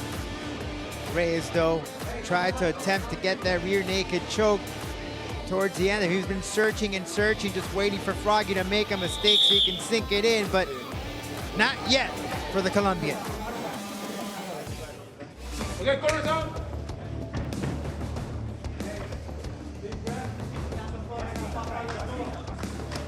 Back here for the third round, Javier Reyes. There is no Colombian MMA community. He is building it. He is setting the foundation. We've had breakthrough fighters from other countries, but Colombia, it is undiscovered by and large, and Javier Reyes is changing that by leaps and bounds, and if he gets the win here, that will only increase. He said there's not a lot of people in Colombia doing big things. He wants to be that person. He wants to be that one to carry the Colombian flag, to say, I'm from Colombia and I'm doing big things. I'm fighting on the big stage. I represent my country, and he does it well. He's got some big, heavy shots there that did land in that opening exchange. Just to add up on that, he said his entire training camp is done in Colombia and JP. You know, many fighters, they do it in different countries, different places, but he's very confident that he has everything he needs in his country. Well, because at one point it was there's no ground game for these Latin American countries, but the sport has evolved. This is the fastest growing sport, and in these other countries, we're starting to see them evolve and become well-rounded everywhere, and you can see that as a beautiful display with Javier Reyes. In the beginning, he took his licks. He was getting beat up on the ground everywhere, but now he can hold his own on the ground, and he's comfortable wherever the fight goes. Beautiful, stiff, straight right there, and a right hook to follow it up with Javier Reyes. Nicely done. And in his interview, Javier said he wanted to test out his striking. He's doing that right now in this third round. Nice little left hook there, comes in clean for Javier Reyes, and Froggy is just tired. I mean, he's had Reyes hanging on his back for 2 rounds. Every attempt at a submission, he has gone through the hurricane. Now he's got to dig deep. But again, Froggy Estrada has done it before, and he has delivered the goods. A lot of ground to make up. He's such a great story, Javier Reyes, though, man. That guy has evolved impressively here. We haven't even gone into the heavy metal aspects. That's his thing, right? Oh, man, how can we forget about that? Sonata Nice jab by Arctica, Froggy. the #1 band. It was a nice jab by Froggy and a nice jab returned by Javier Reyes. Ooh, and a big right hook for Javier, but it was partially blocked from Froggy. Nicely done. Good eyes. Nice kick. You know Juanes was in a heavy metal band? True story. Did not. Froggy needs to double those jabs up, not just one, punches and bunches. You gotta mix it up. You gotta throw more than one punch at a time. Nice level change from Froggy. Follow it up with something. He bid on it. If he bites, you gotta follow it up with something, or else they're not gonna respect it the next time. Froggy still with time. He has 4 TKOs and 2 submission victories in his bag. He is capable. Looking for Reyes to make that mistake as they're standing forehead to forehead in the center of the jaula. So Froggy likes that exchange. Nicely done by Javier Reyes, who's pouring it on, a lot more volume. He's got power, too. It's crazy. Reyes, he's still in diapers in MMA. This is a guy who's getting better and better, and you can see the progression, including arguably his toughest opponent to date. Reyes' corner urging him to move forward. But what's striking in JP is Froggy's game plan from the beginning to now. He's more patient, more calm, not trying to make any mistakes. Reyes looking clean. Yeah, he just looks very confident, having fun in there. There's a size discrepancy too, if you can tell. Javier, longer, taller, lankier party, and Froggy is more of a, short, compact, bowling ball, powerful type. Froggy's got those big shoulders, like a football player. You can see it. He played football back in his day, and the body certainly shows it. Beautiful uppercut by Javier Reyes that got through the guard. Blood on both cheeks of Froggy now. Look at Reyes' confidence, though, when he just backs up with his hands down, count him in. I mean, that just shows how much confidence that man has. Nice teep from Javier Reyes. There you go, Froggy. Gets inside now for a moment. And he eats a knee on the way out of that exchange from Javier Reyes. Nicely done. JP, as a fighter, when you look at your opponent and he has backing out, calling out with the hands down, how does that make you feel when you're in there? Good right hand by Froggy. It makes you a bit discouraged, but you can't be discouraged in there by anything that your opponent does. It's you versus you in there, and you absolutely have to focus on your own game plan. Take it from me, I'm getting hit with a kitchen sink, you know what I'm saying? I'm getting hit from all angles, hey, but I'm still fighting, I'm not worried about that. Cartwheel kick. Nicely done by Javier Reyes. Under 40 seconds to go now. he's going to go for a flying knee. I told you. The knee by Reyes caught Estrada coming in. He's waiting for that highlight reel. Now to quell the Reyes striking, Froggy in and out. Eyes are swelling up. Won't be surprised if he tries it again, JP. Yeah, did you see that big, huge overhand from Froggy? He just needs one. Oh, he's calling him in. Two Froggy's held charismatic firm. guys in there. He was lucky to get out of the first round, but Estrada's defense in the submission game was huge. Ooh, did you see him? He just flipped off. He just gave a greeting to Reyes' corner, Froggy did. Nicely done by both gentlemen. Much respect. There was some bad blood. Maybe it was fabricated a bit, but in the end, much respect for two fantastic fighters.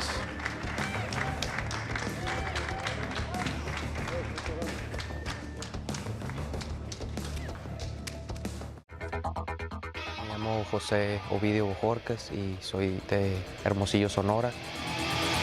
My name is Matthew Colquhoun. I'm from Kingston, Jamaica. As a kid, I went over to my friend's house, and he was like, there's something crazy going on TV. There's two guys in a cage fighting. When I saw that, I'm like, man, this is something cool I would like to do. And my bug bit me, and from that bit me, that was history. Tenía 14 años y decidí un día ir al gimnasio a practicar nomás solamente por el día y me gustó mucho. To be honest, I don't even remember his name. You know, they just told me an opponent. So I don't know much about him, but I bet he knows a lot about me because I'm coming. Tengo entendido se llama Matthew y la verdad no sé pero qué se va a desarrollar, pero estoy preparado para cualquier tipo de situación que se me presente ahí ese día en la jaula. Pues el mensaje para mi oponente es que esté preparado, que no hay miedo de nada y esta noche vamos a saber, ahí se va a ver el resultado. My message for our opponent is thank you for accepting the fight, you know, and I'm going to bring it. I hope you bring it too, because it's going to be war. Well, as we get ready for the official decision, some bad blood has brewed up there. We told you about Froggy Estrada beat Rudy Morales back in 2018, the manager for Javier Reyes. They were exchanging words, and got a little hairy. It's cooled down now, but we'll keep an eye on it as we look at these two fighters, and Lupe Contreras about to make that official decision.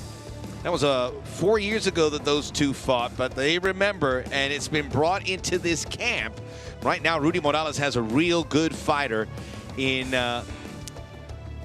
Javier Reyes to build on, the #1 featherweight in there. So we are going to the official decision. Lupe Contreras and Javier Reyes going to remain the #1 top dog in Combate Global's featherweight rankings. Después de 3 vueltas de mucha más acción, el juez Green Jr. anotó 29-28 after 3 rounds of much more action. Judge Green Jr. scores at 29-28. Y los jueces Rodríguez y Kruger entregan tarjetas de 30-27. Judges Rodríguez and Kruger turn in scores of 30-27 in favor of the winner by way of unanimous decision a favor del ganador por decisión unánime.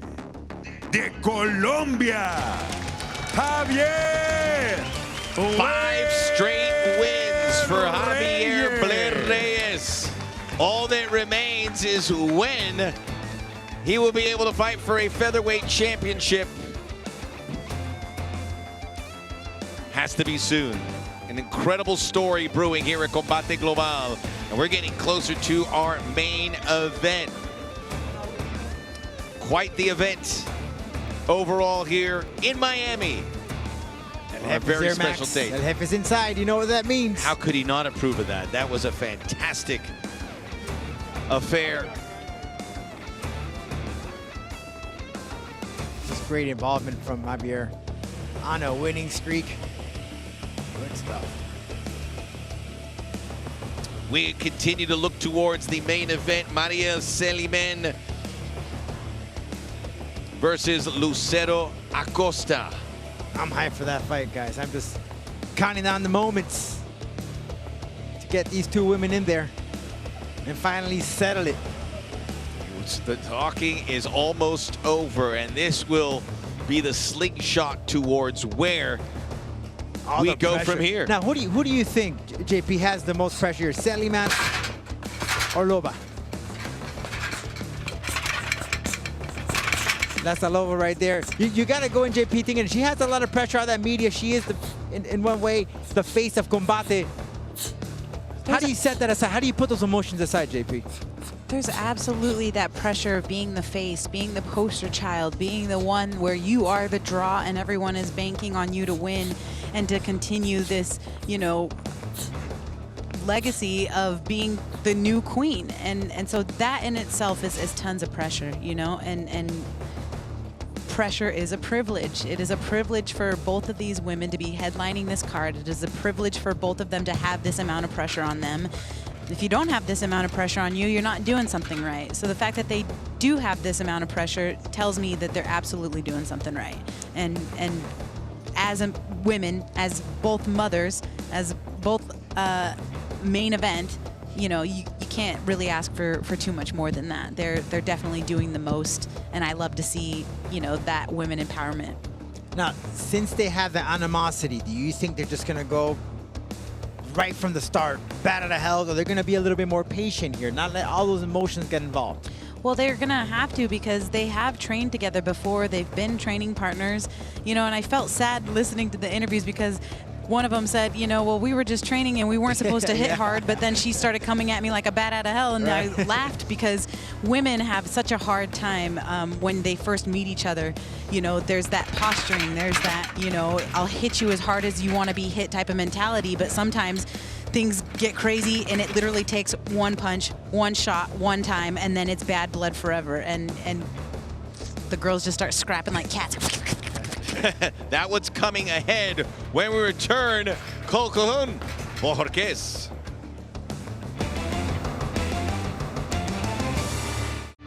Back here for Combate Global, the main event awaits, but first, two guys that are hoping to make some headway at 170 pounds, late edition fight. So, Ovidio Bojorquez and Matthew Colquhoun will fight at 175. We're ready to go. Matthew Colquhoun, Golden Lion. Let's get a closer look at the man from Jamaica. Me llamo José Ovidio Bojorquez y soy de Hermosillo, Sonora. My name is Matthew Colquhoun. I'm from Kingston, Jamaica. As a kid, I went over to my friend's house, and he was like, there's something crazy going on TV. There's two guys in a cage fighting. When I saw that, I'm like, man, this is something cool I would like to do. And my bug bit me, and from that bit me, that was history. Tenía 14 años y decidí un día ir al gimnasio a practicar nomás solamente por el día y me gustó mucho. To be honest, I don't even remember his name. You know, they just told me an opponent. So I don't know much about him, but I bet he knows a lot about me because I'm coming. Tengo entendido se llama Matthew y la verdad no sé pero qué se va a desarrollar, pero estoy preparado para cualquier tipo de situación que se me presente ahí ese día. Entrando a la jaula, Matthew Colquhoun. To the official decisions, let's go to Lupe. Matthew Colquhoun making his way into the jaula. Says he loves the energy of Jamaica. He is a bushman. That's where he finds his peace to get off the beaten path. A guy who has made his way in mixed martial arts, 12 professional bouts under his wings. And he has knockout power. 6 of his 7 victories via KO or TKO with the Jamaican flag over his shoulders. Now for his opponent, let's go back to Lupe Contreras.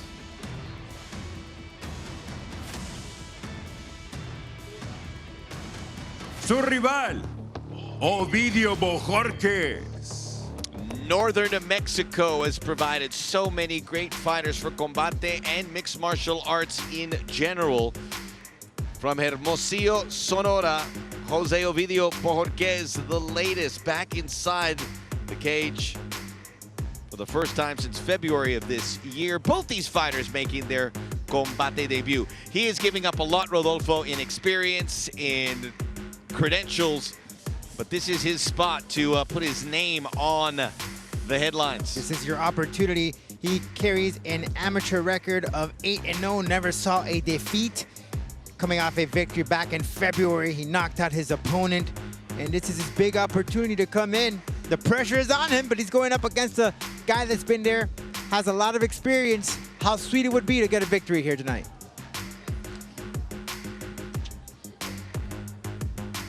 Interesting fight, everything to fight for these two guys. In a fight that wasn't on the card, it's made its way in, and what an opportunity as we go cara a cara between these two fighters. Colquhoun, 5 years the senior, big dude at 6'3", and a 2.5-inch reach advantage. Catch weight of 175 pounds. Both fighters hitting the target. Time to get the officials. Let's go to Lupe Contreras. Continuamos con mucha más acción. Este duelo, 3 vueltas a un peso pactado a 175 libras. We continue with much more action this bout. 3 rounds at a catch weight of 175 pounds. Los jueces, the judges. Eliseo Rodríguez, Richard Green Jr. y Ricardo Celis. Presentando la esquina azul, vestido de amarillo, presenting the blue corner, wearing yellow. On the scale, he weighed in at an official 174 1/4 pounds. Sobre la báscula, marcó un peso oficial de 174 libras y un cuarto. A nivel profesional, mantiene un récord de 7 victorias y 5 derrotas. As a professional, he maintains a record of 7 victories against 5 losses. Representing Kingston, Jamaica, Matthew Gold Lion Colquhoun. En la esquina opuesta, vestido de azul in the opposite corner, wearing blue, su peso oficial, 174 libras y media, his official weight, 174 1/2 pounds. Entra por cuarta vez a la jaula a nivel profesional, con 2 victorias y 1 derrota. He enters la jaula for the 4th time as a pro, with 2 victories against 1 lone defeat. Puro Hermosillo, Sonora, México, Ovidio Bojorquez. El referee internacional, Raúl Porrata. Obey my commands at all Bigote times the and third protect inside yourselves at all la times. jaula. Obedezcan mis órdenes y protegen en todos momentos. Touch gloves, toquen guantes, back to your corner. Enough cannot be stated about this opportunity. Not on the radar. Now they're here on one of the biggest cards in Combate history. Lodged in between essentially a featherweight title bout and perhaps the biggest women's bout in MMA history. And they fly out of the gate. Certainly Bojorquez missed badly. And man, he just looks huge. Colquhoun out there at 6'3". Colquhoun, and switching his stances too, back and forth from orthodox to southpaw, that can be kind of daunting. Right from the start, they wanted to make a statement with that opening. But JP, taking a fight on short notice, I mean, so many things come into play. But if this is your shot, you got to take it. Okay, if you're not ready to fight, yeah, exactly, don't take it. Oh, he says, what's up? He said, Nick Diaz, what's up? Nice outside leg kick from Colquhoun. Oh, nice, nice level change there. He bit on that. Ooh, he looks springy. He looks springy. He looks like he's just about to. Man named Gold Lion. Also a great jam by the Yes. Gold Lion hasn't fought since December 2020, we should say. So it's been a layoff. But when he was fighting, he was very impressive during that spot between 2017 and 2020. Fought Ray Cooper, among many others. Michael Upstairs, Baez. Bojorquez. Oh, Miguel Baez to that name, so he's had to compete against some notable names. Shot timing, double leg, head up. He completes it. Back to the feet is Bojorquez. And the Jamaican prodigy, Gold Lion, going for the takedown again. trying to scoop up that single leg, and he drops him to his back. Some groundwork now. You mentioned that last fight, Max, that he had. It was a defeat for him on his end, but this is a terrible position for Bojorquez to be in. He's got a big, huge 175-pounder on top of him. A wall just fell on top of him. Probably a lot heavier than 175 here on fight night. Absolutely. Trying to drop those hips in. Nicely done by Bojorquez to turn in. Use that fence to help you stand up. Get that underhook to a single leg. There you go. Nicely done. And back to the feet. Nicely done by Bojorquez. And Bojorquez, he drew some blood on the gold lion. There's bleeding on the left eyebrow. And the right side is big right by Bojorquez. Giant right. Oh, he dropped his guard. Switches stances. Southpaw. Back to orthodox. Bojorquez has to be happy. He's in a good spot here. Honestly. Against the much more ballyhooed opponent. And it wasn't just then. And it wasn't just then. It's right there. It's even in the beginning exchanges in the beginning of the first round.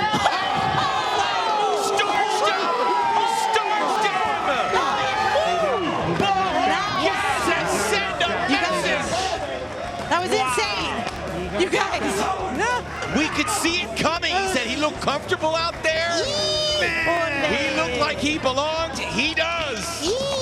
That's going to be buzzing all over the socials. Woo. It happened so quickly. Man.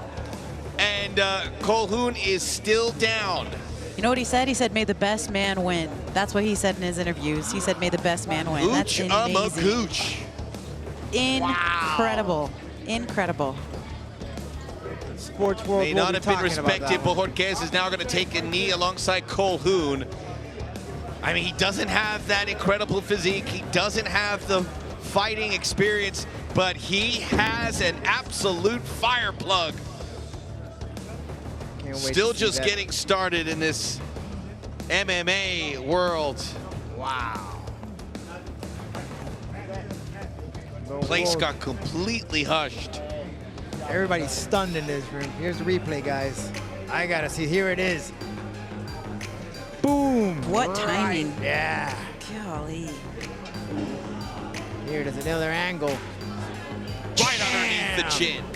What athleticism. Athleticism and timing.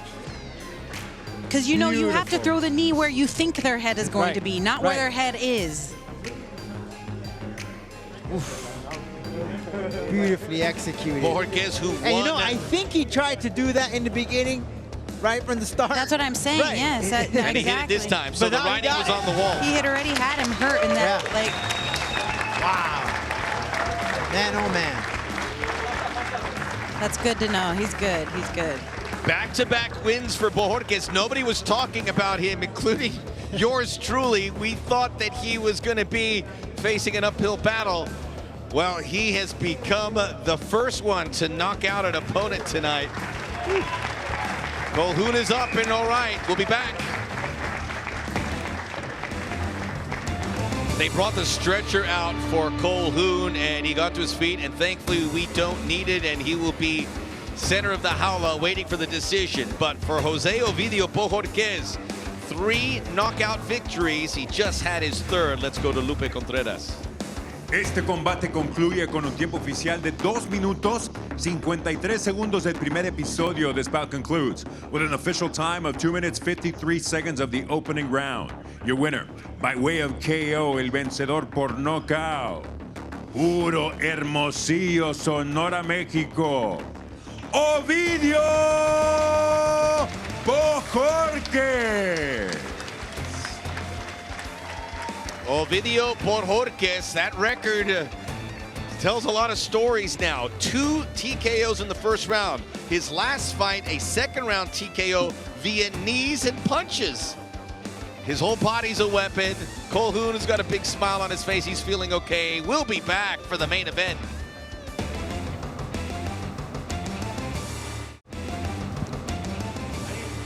We are back. It's been an incredible evening highlighted by Jose Ovidio Bojorquez's flying knee knockout. Man, oh man.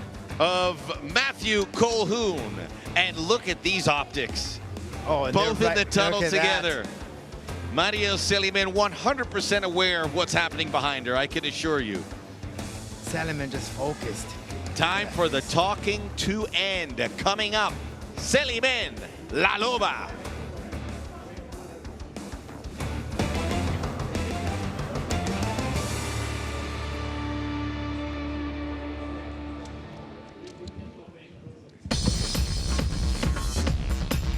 Mi nombre es Mariel Celimen y vengo de Venezuela. Después que tuve a mi hija quería perder un poco de peso, entonces entré a una clase de Jiu-Jitsu y me encantó. Mi estilo de pelea es libre, me gusta el striking, me gusta el Jiu-Jitsu y me gusta la lucha. A mí me encanta pelear, me encanta la adrenalina que me da y me encanta el mundo de las peleas. En verdad disfruto mucho lo que hago y no me imagino haciendo otra cosa. La presión que siento es porque me encanta ganar y tener mi mano levantada al final de la noche, sea quien sea mi oponente. Puede ser la número 8, la número 7, siempre tengo la misma presión de ganar. Yo pedí pelear a la Loba Acosta porque ella es la número 5 dentro de los rankings y yo soy la número 4 y pensé que era una gran pelea, además que ella tiene la experiencia de 4 peleas dentro de combate global. Técnicamente soy diferente a Lucero porque ya sabemos que ella es una boxeadora y yo soy como más luchadora, pero no es que el boxeo de ella sea el mejor tampoco. Sé que ella va a querer como noquearme, pero yo voy con todo, voy para la guerra, esta pelea en la noche, lo voy a dejar todo ahí y voy a hacer lo que haga falta para terminar con mi mano alzada. Sea lo que sea, yo estoy lista. Para mí ganar esta pelea es muy importante porque me pondría un paso más cerca del cinturón, que es mi meta. Lucero, espero estés, como tú dijiste, lista físicamente y mentalmente, porque seguro que yo lo estoy. Nos vemos esta noche.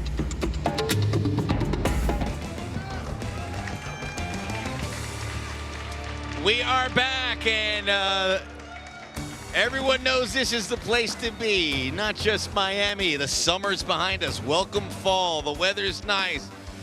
But we don't really have fall. We don't have. Well, it's not. You can walk outside and not melt like a popsicle in a matter of seconds. So Miami now here in our hidden bunker, where La Jaula waits. The main event everyone's been talking about in the MMA world. Mariel Celimen, Lucero Acosta. Their careers are in diapers, but one of them knows they could be the next big thing, including Celimen. Mi nombre es Mariel Celimen y vengo de Venezuela. Después que tuve a mi hija quería perder un poco de peso, entonces entré a una clase de Jiu-Jitsu y me encantó. Mi estilo de pelea es libre, me gusta el striking, me gusta el Jiu-Jitsu y me gusta la lucha.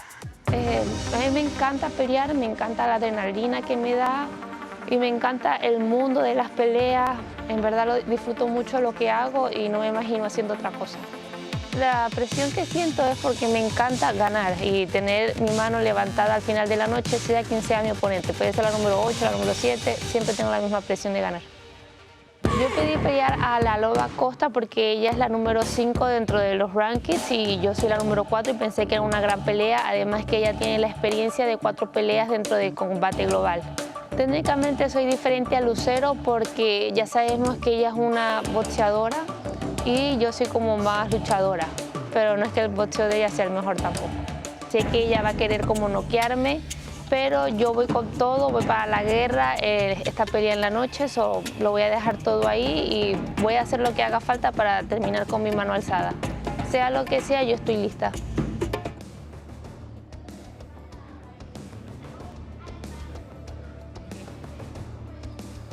Mariel Celimen has done her part of the amateur ranks, 4-1. Originally from Maracaibo, Venezuela, spent time in Garden City, New York, and the Longo Weidman MMA. One sparring session at Goat Shed Academy in April with Lucero Acosta set this in motion. Some bad blood was created, and it's led to this. And Mariel Celimen, maybe a little advanced, probably a little advanced in her MMA career, gets this opportunity, main event, eyeballs all over the planet, tuned in on her. And you're walking out with a former champ, Juliana Peña. I mean, you can't get any better than that. This is your opportunity, girl, to show what you got, represent your country inside La Jaula. Also that great camp, the Goat Shed Academy. And look at the slow pace as she walks. She's taking it all in. She can't let out. Take every second. She can't take those emotions, the aggression. You gotta still have that strategy. You gotta stick to it. And now she awaits for her opponent. We get a closer look to Lucera Acosta, the pride of Tijuana, the one they called La Loba.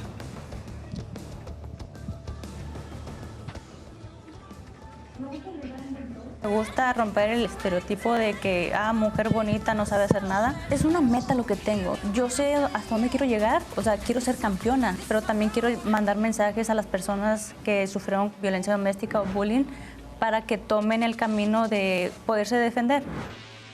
Para mí representar a México aquí en Combate Global es un orgullo, la verdad, y gracias por darme la oportunidad de, por así, de poder pelear aquí en esta organización. No creo que vaya a ganar la pelea, vengo a ganar la pelea. No me perjudica nada lo que diga la gente o lo que diga Mariel, porque pues ya miré lo que dice, que porque ser cara bonita yo no puedo ser grande, pero ella por ser una persona egoísta tampoco va a llegar a la grandeza. Ella no sabe lo que yo pasé para estar aquí. No juzgue a una persona antes de conocerla y que si no tiene nada bueno que decir, que se quede callada.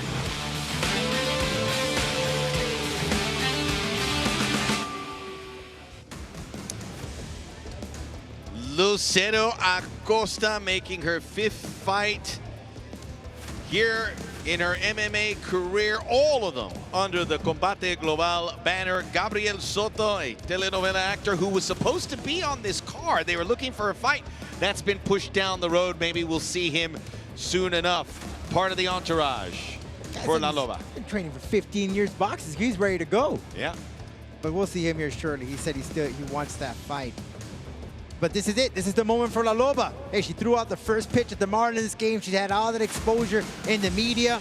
All that now is set aside. JP, your mind is focused now on this fight. It's time to go. All the attention is on you. Stick to your strategy. Don't let the emotions come in.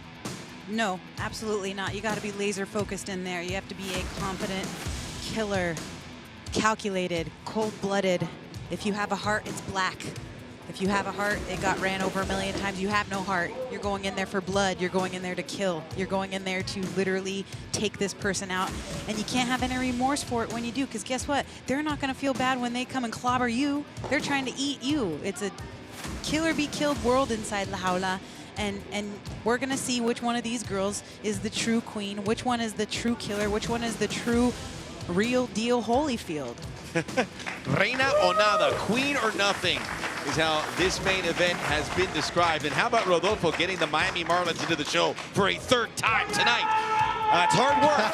Someone's got to do it. Lucero Acosta, we know about, millions of social media followers. Look how she's waiting for La Loba. Just patiently with her hands on her waist, just like, whatever, man. Like you can take those followers and stick them. Well, and the other thing that I noticed yesterday is Loba was making Celimen wait all day long. She literally had her waiting. She's just literally keeping her waiting for like 10 minutes, you know? She might be in her head, guys. We're ready to go, and people will find out what all the hype is about. Mexico, Venezuela, Celimen, Acosta. A record-setting evening, perhaps. We'll find out when the smoke clears as we go head-to-head. Both still early days in their MMA career, all even on the height. Acosta with a 3-inch height advantage. We're in the flyweight division. Beside the main event, this is a great opportunity to move up that pecking order, both ranked in the top 10. A winner here takes a huge jump. You can bet your bottom dollar. It's all set. Enough of our yapping. Let's get it off to Lupe Contreras. Este es el evento estelar de esta noche. 3 vueltas, división peso mosca. This is the main event of the evening. 3 rounds. In the flyweight division, los jueces son, the judges are Richard Green Jr., Eliseo Rodríguez y Theodore Kruger. Y ahora, damas y caballeros, llegó el momento de un Combate Global. Presentando en la esquina azul, vestida de amarillo, presenting the blue corner, wearing yellow. Marcó un peso oficial de 125 libras y media. She registered an official weight of 125.5 pounds. Entra por cuarta ocasión a la jaula, con 2 victorias y 1 derrota. She enters la jaula for the 4th time as a professional, with 2 victories against 1 lone defeat.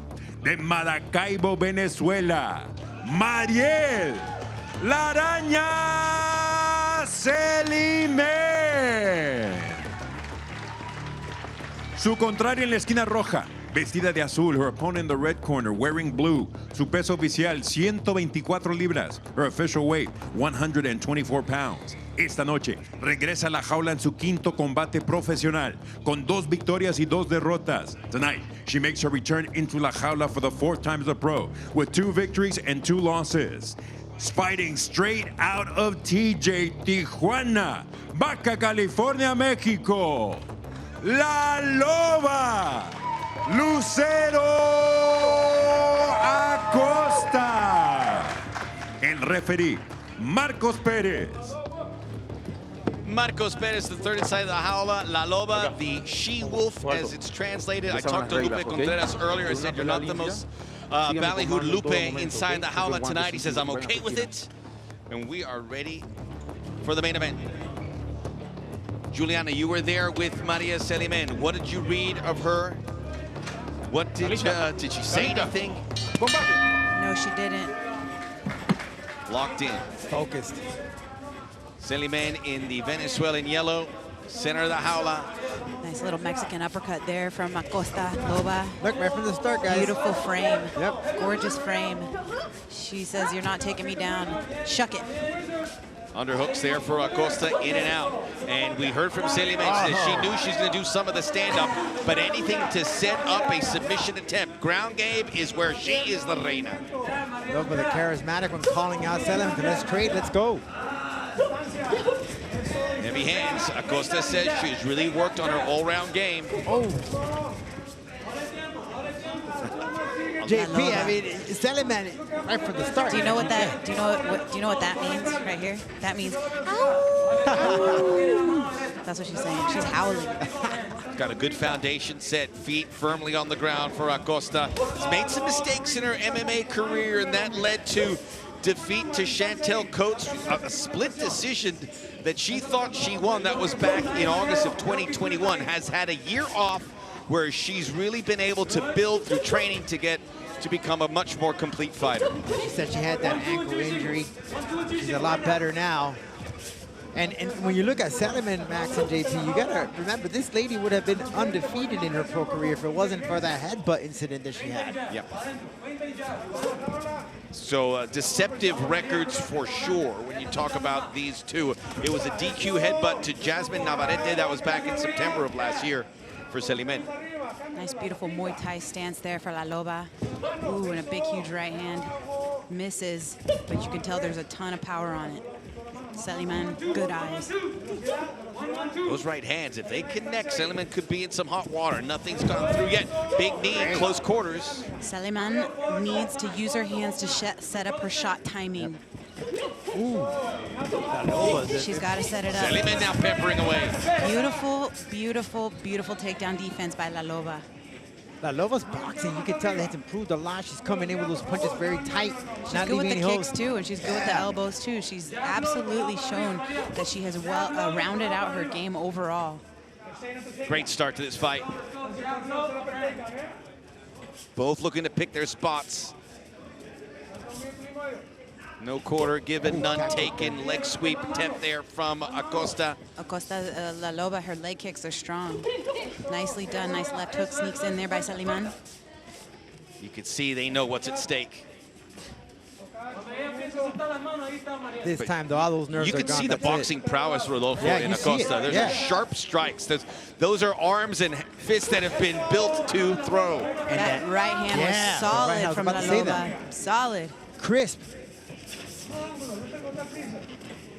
We were curious. I was very curious, Julian, to see how this fight would start, to see the perspective, to see how locked in.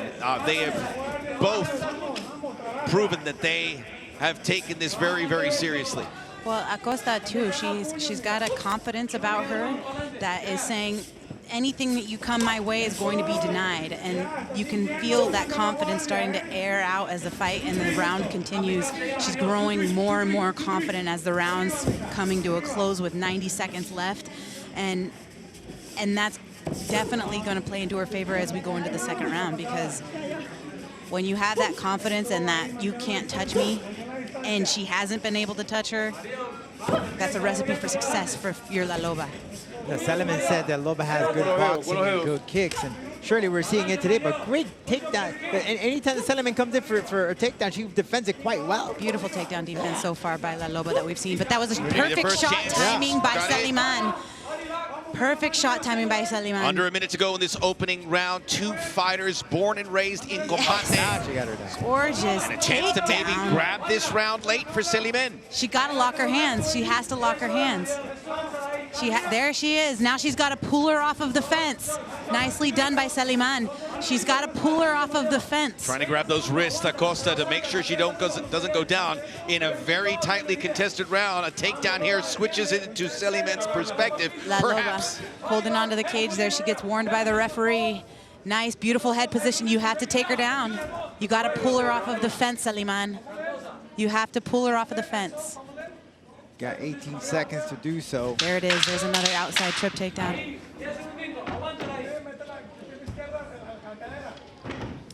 We're going to get to a second round. Intention shown in those first 5 minutes. Some eye contact on the way out. Some blood also on the right brow of Acosta.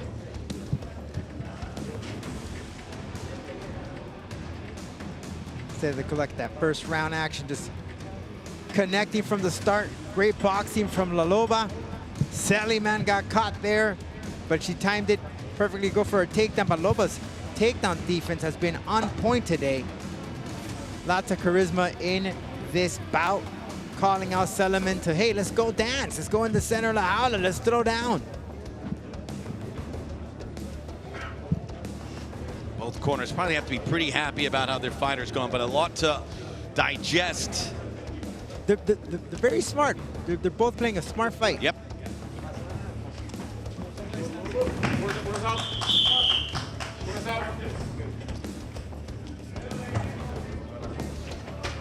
Second round is here, and we await with bated breath to see how the judges scored that opening round. We knew it was close. Max Pretos, Rodolfo Roman, and the triumphant return of the Venezuelan vixen, Juliana Peña, to the broadcast position.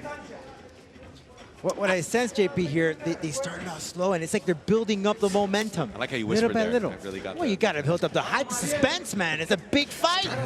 Speaking of suspense, let's figure out what adjustments these ladies are going to make cutting into that round two. That was a beautiful combination by La Loba. Acosta approaching in her right hand. Starting the second round much the way she started the first. Crisp. Her punches are sharp. Nice, that Mexican uppercut coming right out the middle guard of Celimen. Beautiful job by La Loba, nice striking. Celimen takes center of the jaula again. Little left hook sneaks in there by Celimen. Been impressed with the takedown defense from Acosta, something that she needed to work on. It would appear in these 13 months since she last fought. She's worked on it. Here's a chance to prove it. And she snuffed it. No, she had down backside and into the guard. Nicely done. Beautiful shot timing by Celimen. She continued to run through the wall. She continued running her feet. She continued to cut the corner in order to complete that takedown, and she did it. It was beautiful.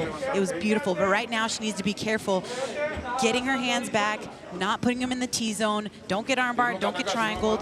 Don't allow her to control your posture by holding onto these arms. And that's all Acosta is going to do right now, because she knows that she's in a disadvantage by being on the fence, or on the back, or on the, excuse me. She knows that she's at a disadvantage by being on the floor. And that is not right by what the ref just did. You should not have stood him up? No effing way.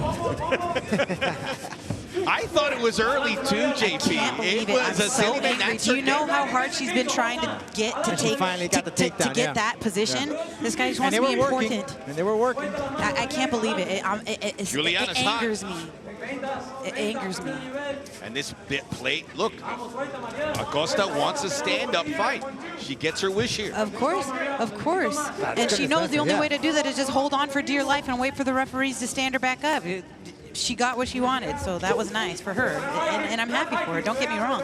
I'm just saying that if my style is to take you down, I finally take you down, and the second that I get taken down, you stand me back up, I'm coming for you after the fight. That's all I'm saying. Missing sweep. The volume of strikes from Acosta has slowed down here in round 2.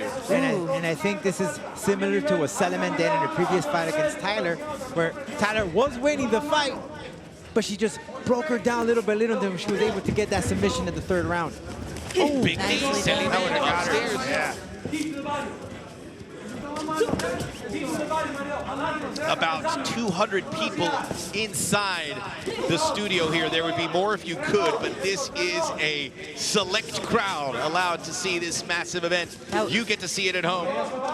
La Loba, she's got such great striking. She's nice and composed in her striking. Right before that segment, Max, she threw a beautiful jab that landed clean. Celimen with the striking. Nicely done, Celimen. La Loba's face is pretty telling. There's a few scratches and cuts. She's going back to that calf kick. She did about 2, 3, 4 times in that 1st round. Acosta, who debuted with Combate 2019, 4 fights between then and August of 2021, going back and forth, wins and losses. Celimen, her debut May of 2021. She has had 3 fights within 11 months under the Combate banner. Now notice the change in dynamics where Acosta was throwing a lot more, and now we see that the volume is slowing down a little bit because she knows that Celimen is timing that and trying to get the takedown. So she's not throwing quite as much as she was before. Not only that, JP, but similar. She's very redundant with her same stuff over and over. Maybe experiment a little bit, work the body more. That was a slip by Acosta, was not created by Celimen. They see the 1-2 and then the calf kick. That's what I've been seeing repetitively from La Loba. And it's been working. She's got nice heavy calf kicks. She's doing great with those calf kicks. Nice right hook lands by Celimen. And another straight right lands perfectly for Celimen. That was beautiful. Acosta could see those coming, can't do much about it. The scales are being tilted towards the Venezuelan. Nicely done by Celimen. Celimen's like a shark. Oh, good left hand by Acosta. Overhand right. She's smelling the blood, guys. Stand up favors Acosta, but Celimen showing her wherewithal. We are heading to the final seconds of round 2. Nice shot timing, stuffed by La Loba, but she didn't really commit on that one, Celimen. It's more like a feint. We could have an all-level fight heading to the 3rd round. What else could you ask?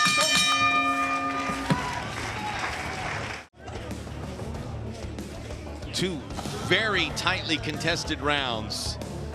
Tough on the judges. Big moment there where it was on the ground and Sanchez picking them up. See, La Loba a little tired here coming off in the stool, but let's take a look at that 2nd round. Celimen and JP, this had you very upset when she took her down. Finally brought her down, but the referee stood them up.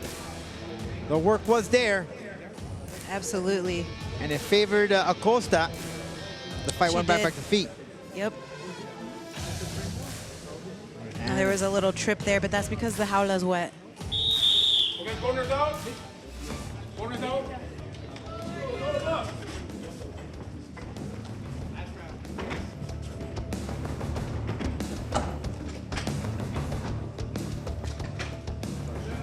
We are back, and we were touching on the slip from Acosta. There was an issue earlier in the fight card. Beautiful jab by La Loba. It opens up that exchange into the 3rd and final. Gotta get it going. Staying on the feet. Again with that jab. She's got a great jab. Nice shot timing by Mariel. Acosta drops the hips. And she's almost got it. Lock those hands. I tell you, she's almost got it. It is night and day, the takedown defense from Acosta. Much, much better since the last time we saw her. She's going to pull her off the fence now. Celimen has strong wrestling. Locked. Acosta training in San Diego, Take says physically and mentally set, recovering from that fractured ankle from her fight in December. Kimura. Look at the scorecard, all even. La Loba's got a Kimura locked on there. Oh, nicely done, and back to the center they go. That was a nice attempt by Mariel. This is it. It comes down to the third round. Whoever wins this round wins the fight. Nice jab by La Loba. Couldn't write a better story than this, But that is where the open scoring pays off. Right. We waited for it. Big main event. Now we know. You have the information. It's all down here. The question is, which of these fighters, or do both of these fighters have that information as well? Nothing in there behind Celimen's takedown. Came in way too high. And now it swings back in the favor of Acosta.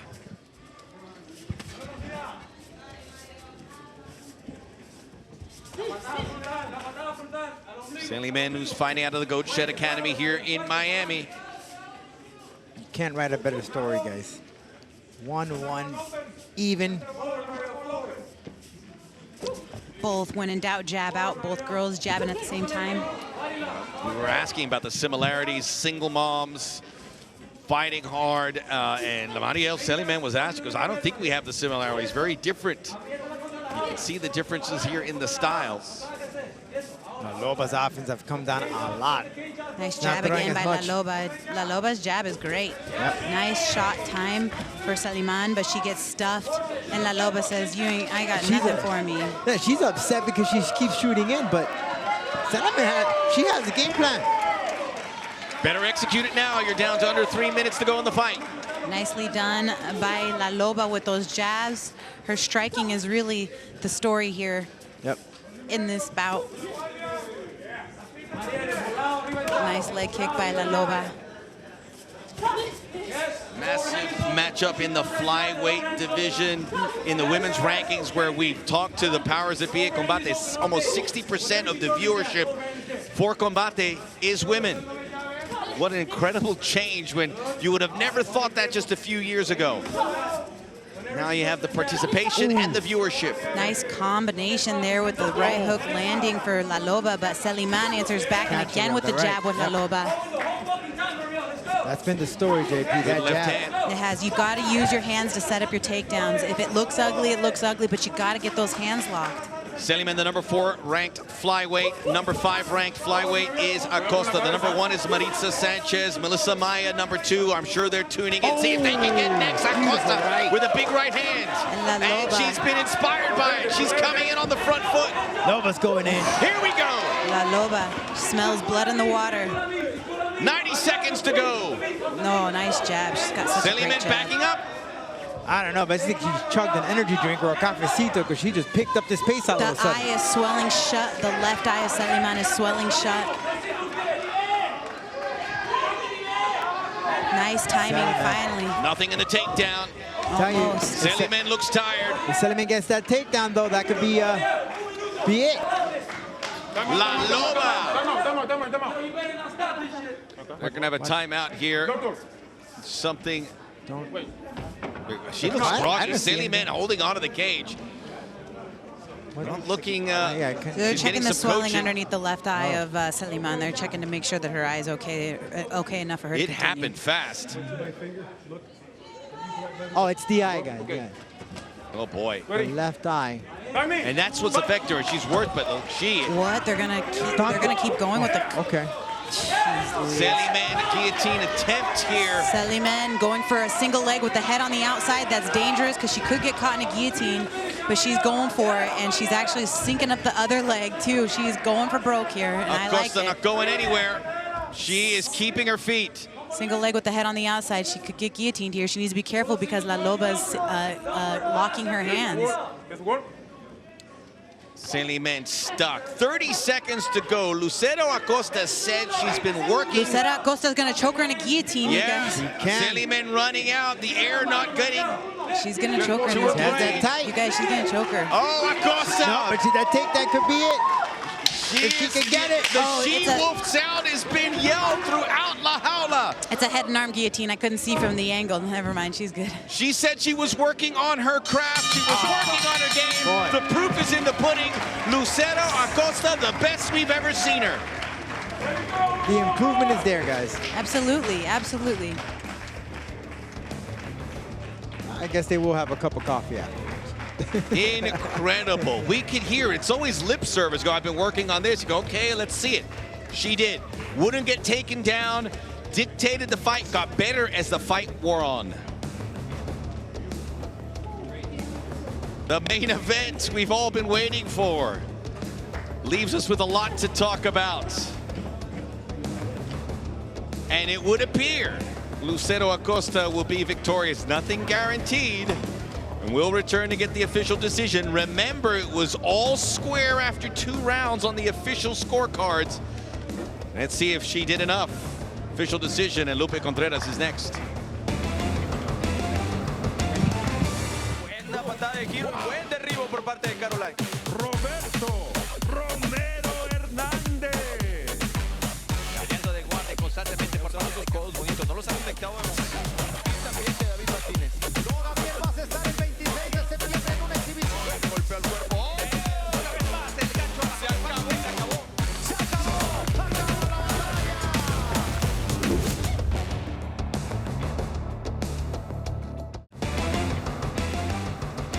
We are back, awaiting the official decision. There is a lot of anticipation in the room. Mariel Celimen, a pretty nasty injury to her left eye. It was all level after 2 rounds, but who won the 3rd? Let's find out. Lupe Contreras. Después de 3 vueltas, los jueces están de acuerdo con tarjetas de 29 a 28 after 3 rounds. The judges are in agreement with identical scores of 29 to 28. All in favor of the winner by way of unanimous decision, a favor de la vencedora por decisión unánime. La Loba, Lucero Acosta. And the howl to the moon. Victorious, her 3rd professional victory, and now arguably the #1 box office attraction here in Combate Global. We'll hear it from the interview, and I want to get Juliana's thoughts again about that moment in the 2nd round where they picked them up from the ground, which really changed the trajectory of this fight. Let's go, Lindsay Casanelli inside of the jaula, who is with our Spanish broadcast. All right, here's the fight. The main event fight. La que nos diste, Lucero. She's hot. Sí, muchas gracias. Thank you. La verdad me siento muy feliz, I feel muy great. contenta de poder levantar la bandera en nuestro I was able to raise the Mexican flag. A todos los fans, a todos los, All my fans, mi familia, family, a mi entrenador Néstor, gracias por todo el trainers, apoyo y thanks por for the todo support. el trabajo duro que hicimos en este campamento. Loba, en el segundo round te viste en problemas, te second viste round, you had quizás some problems. superada, lo vieron así los jueces. The judges saw Tenías it that que ganar way. el tercero You y had to sales win the con 3rd todo. round. Vamos a repasar exactamente cómo fue este combate que estábamos todos How did esperando. it- Ahí vemos las how was this imágenes. fight Venía that you- Mariel Celimen, una that mujer we que were all venía de una anticipating for? victoria. Y tú, que venías del lado contrario, que tenías que reponerte de una derrota en tu You última had presentación. to come up after a defeat. ¿Cuál fue la pregunta? Pues la pregunta es, ¿cómo The entraste question con los is, nervios al principio? you entered with lots of nerves. Tú lo dominaste. And you dominated. No, I didn't have any nerves. I was ready. Yo sabía que le gusta dar mucho amor, le gusta abrazar. I know that she likes to clinch, hug.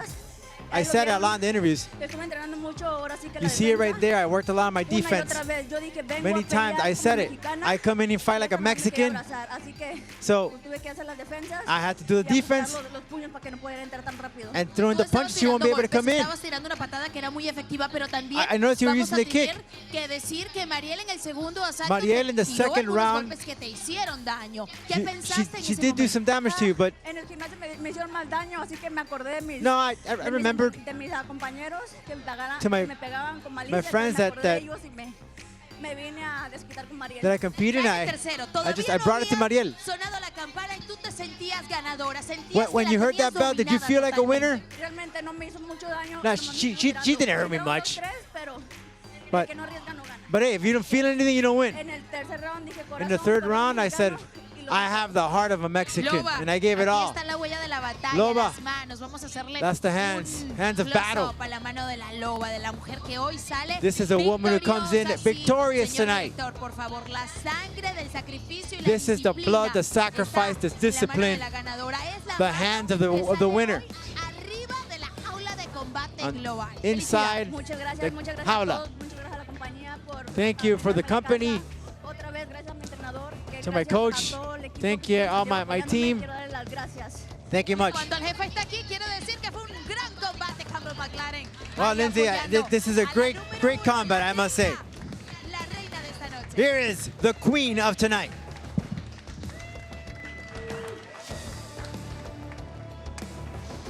To the stats, as we look at that, the stats certainly support Acosta's victory. Juliana, how much of an effect did the officiating decision to pick them up in the second round have on this fight? Well, you know, that's why Combate is Combate. That's why it's the hottest promotion in MMA. They have a style here, and that's, we want to put you in the center of the jaula. We're going to go toe-to-toe, mano-a-mano, and we're going to see which one backs up first. They don't like the wrestling. They don't like the stalling. They don't like the, you know, the try to ground you out into mashed potatoes if it takes too long, because they're going to stop that. They want to see action. MMA in Combate stands for mucho más acción, and if they're not seeing that action, they're going to stop the fight. So it's typical. I just haven't been back here for a minute or two. It says a lot about the way Combate does its business. It's not always an exact science, but they got up, and it favors fighters like Acosta, who got her win, showed the blood on her knuckles.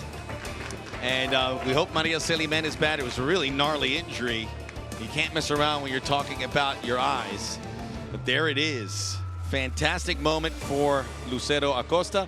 Fantastic moment for women's MMA, and a great night for Combate, Rodolfo. I'm much excited, and we still got more. We got 2022, we got more events, and soon, a title fight, October 7th. Looking forward to that. And we'll be back to our regular time next Friday.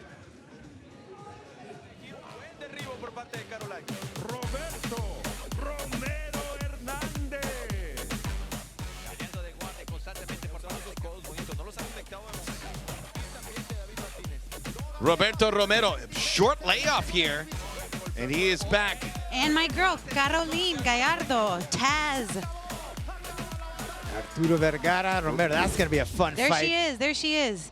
By the way, we thought Ivan Tena was the guy, and he still could be, but Roberto Romero became the guy when he beat him, and now he moves on to that's a cracking card for your viewing pleasure. We are out of time. On behalf of everyone here, Rodolfo Roman, Juliana Peña, my name is Max Pretos, Placido Domingo. Meow.